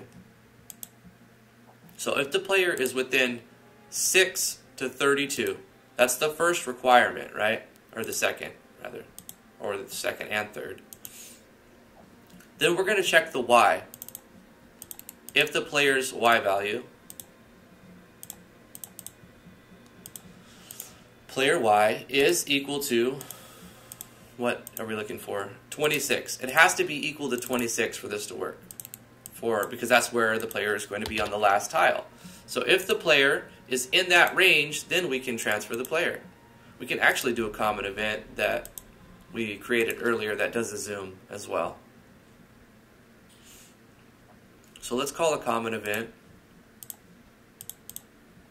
You won't have this unless you've made it yourself. A transfer zoom. This is just doing a script call that zooms in the camera and zooms out the camera. And then we're going to do the transfer event.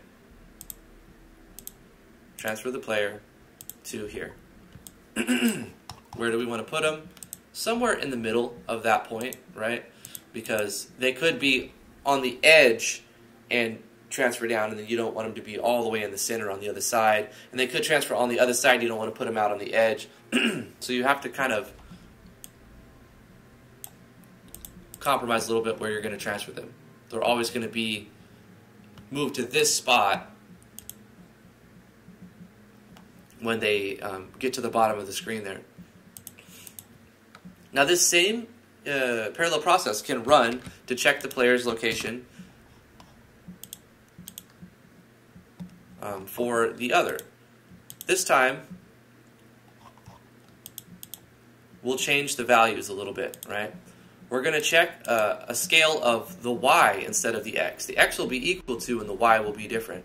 So right here, we're checking the Y value of 39. So we know that the Y value has got to be 39, but what's our X range? Anywhere from 7, I'm sorry, we're checking the X, because anywhere from we know the X is 39 and we're checking the value of Y. Holy crap, my brain, it just shut down on me. Error 404, neuron not found. I know what I'm doing, I promise. 39, it's got to be 39 on the X, so This is different here. We're checking the player's X to see if it's 39. Player X, if it's 39. And the player Y is going to be from 7 to 22.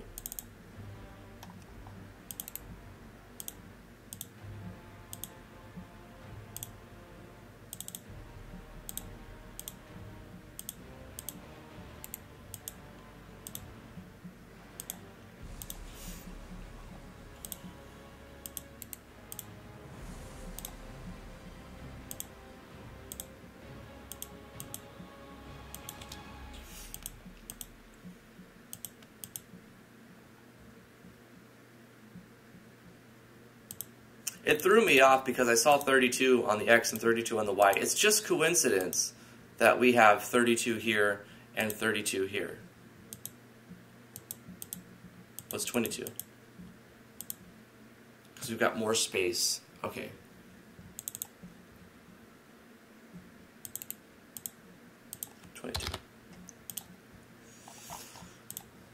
I think I had a stroke, guys. Sure you do.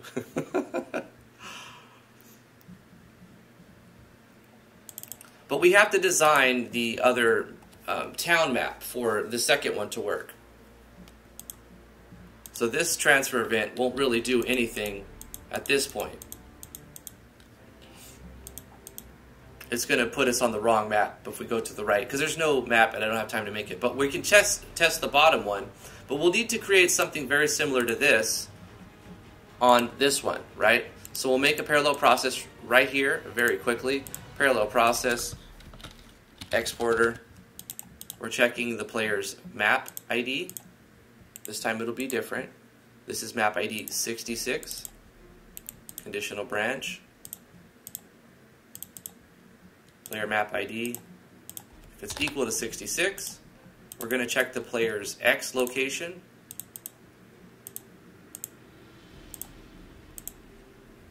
Twice.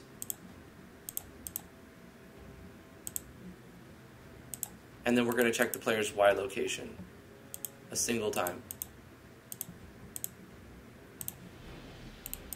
We're going to call the common event at that point to zoom in the camera and transfer the player back.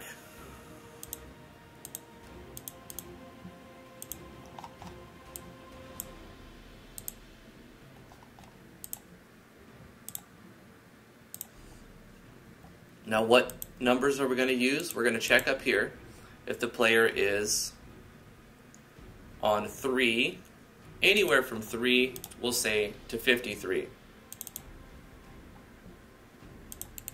So greater than equal to 3, less than equal to 53. And for the Y, we're going to be checking 0. They're at the very top. So that's already set up right. Now that should let us walk back and forth between the maps. This is our transfer event. It does need to be parallel. It's already parallel. And we don't have to copy paste the transfer event all the way across the map. Let's test it. Make the map taller. It looks like a pancake. What do you mean?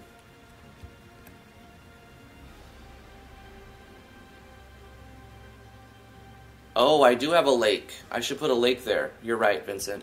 So here's our landing zone. Let's walk down. It teleports us to this map. And no matter where I walk up, I want to... Okay, I see a little bug there. We fix this. Right here. Got it. That little thing. You get a closer look when we walk through. It does look like a pancake, right? But I talked about that a minute ago. I have to change the tile set a little bit more to give me more than these 3, 1, 2, 3 tiles of earth. It does look like a floating pancake. I hear you.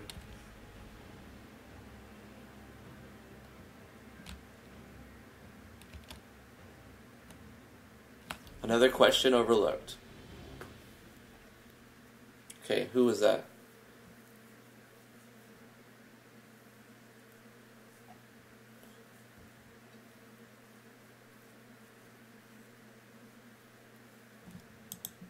So potentially, you could show a flashback and still retain the player position.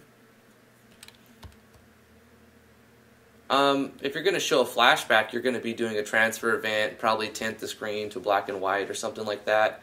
You're going to be doing a transfer event, auto run, like a sequence. It's a sequence, and then you're transferring the player back where they were. You can store the player's location into variables, move them, and then move the player back to where they were, so you can have flashback happen at any point, But you're going to be moving the player probably if you're switching maps, unless you're showing pictures and locking the player. So we got to put a lake. What are you talking about, Chiefy? Oh, that one. The one I just asked. Okay. Flashback. Now this will also put us at the bottom because we don't have the map on the side yet. And another little spot right there where we need to put that. Okay, cool, got it. I see the whole, it looks like a pancake thing. We need to have more of this, right? But it doesn't really scale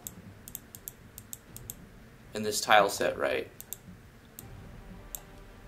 So I have like, what connects to the bottom one? Does that one connect to the bottom one? Let's look. Let's zoom in at the bottom here. That one looks funky, right? There's a shadowing on this one.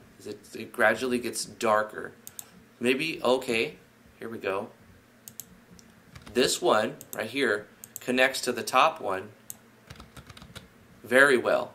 So we can take, not the bottom, but this one. That one connects in a decent way. So what we can do is take all of this. I need to zoom out again. We can take this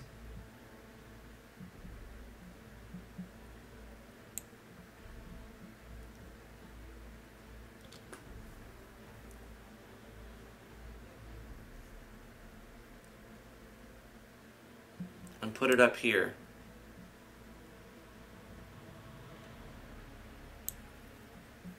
And then we can maybe do something like this.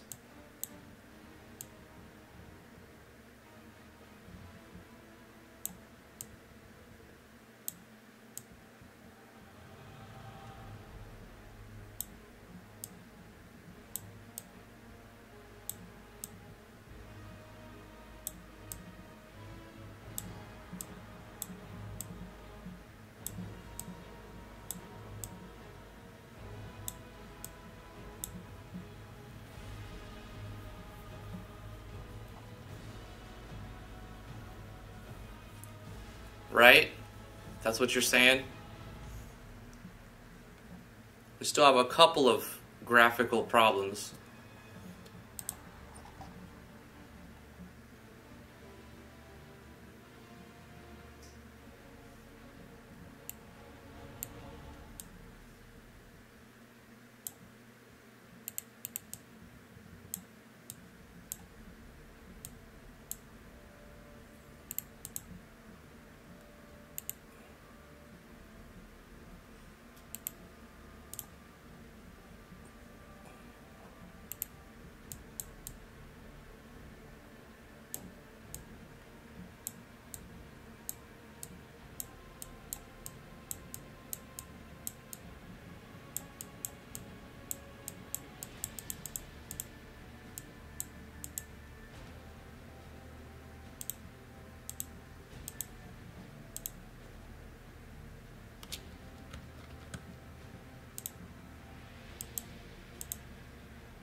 Okay. What about that? We found something that kind of works.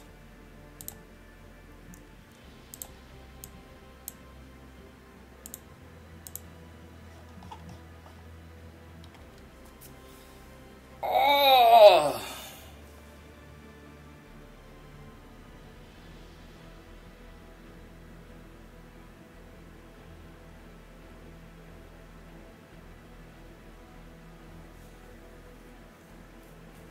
Okay, let's do the little lake idea thing.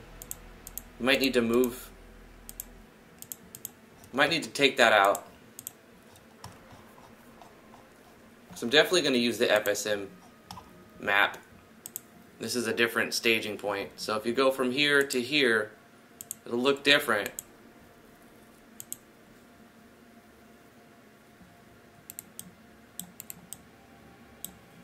Yep.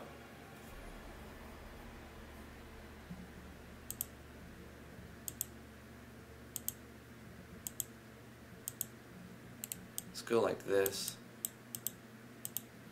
Because this green matches this green a little bit closer.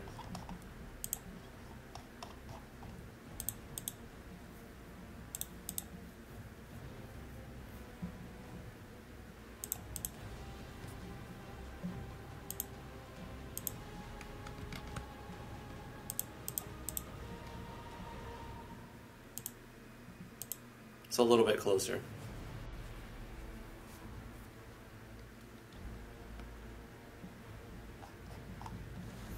And if the player looks from right here, I don't know if they'll even be able to see the bottom. That's another reason why.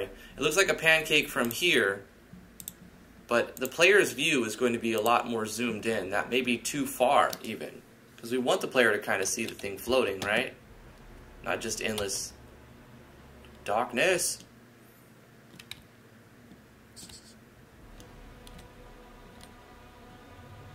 How far down can the player even see?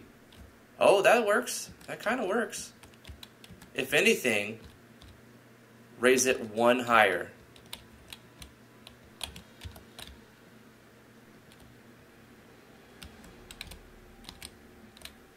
Okay, I got to do a little more mod. First of all, I want this to be like... Nope. This to be like this. And this one to be like this, so the player can walk down right here. And I want to raise this entire thing one tile, like so.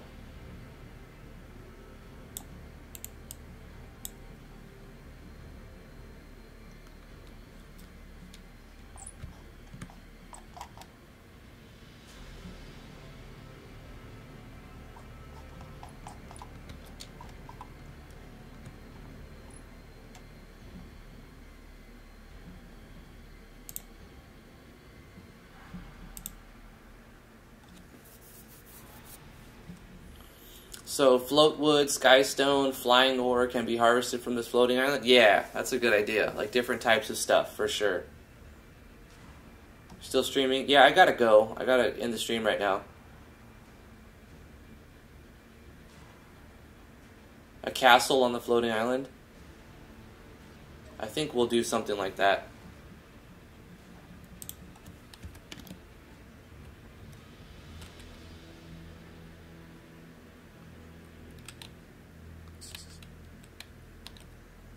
And we're going to add a lot of decoration. There'll be like trees and more of a...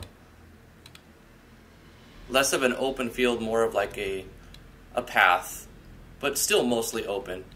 So the player can see, it, you know, the transparency.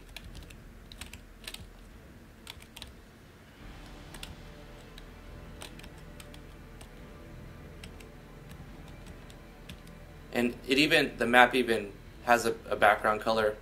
So you got like this vibrant blue with like what appears to be some sort of clouds. And as you go down, it gets to more of a skyline blue. I mean, it kind of has a floating isle feel to me. I like it. I'm going to leave it like that. We'll do the other side that's going to kind of replicate this side. There's a little bit of weirdness over here too. Like, the closer you look, the more you're going to find things that don't quite look amazing. Like that could fix that. You really have to zoom in just to notice it though.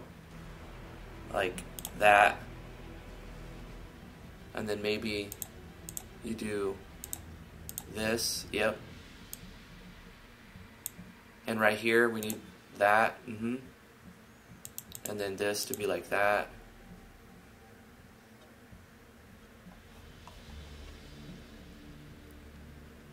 But it works. I think it, as a whole, it works. So that's good.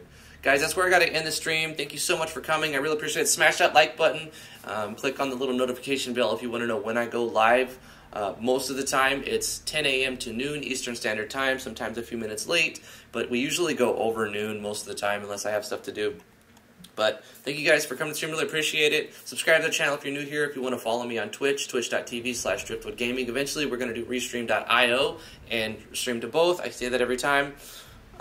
You could follow me on the Tweetsters, twitter.com/driftwoodgaming. I've got a website, driftwoodgaming.com. If you want to go there, driftwoodgaming.com/games has some free games for you to play. I have a free-to-play RPG Maker MV project that's out that you can check out. I should probably extend this down here a little bit more too, huh? We'll do that real quick. See if we can do that.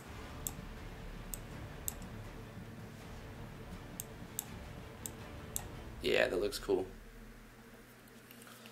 Yeah, join the Discord. Thank you, Chainer.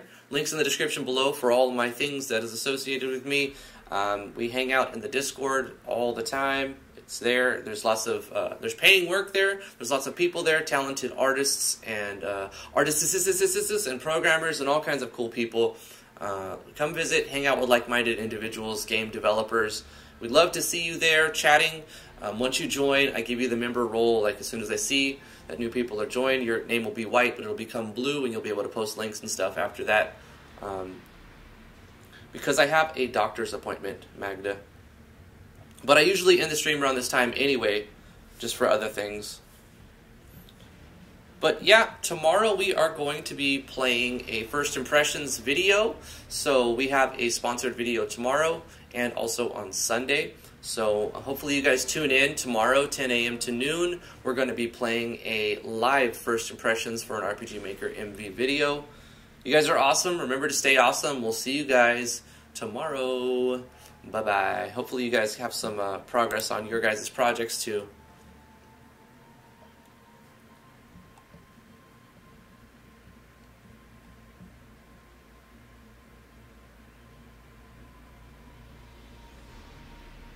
If you would like to support what I do, I have a Patreon page. It's patreon.com/driftwoodgaming. Thank you guys for watching. We'll see you guys next time. Bye-bye. And for the sweet ASMR content.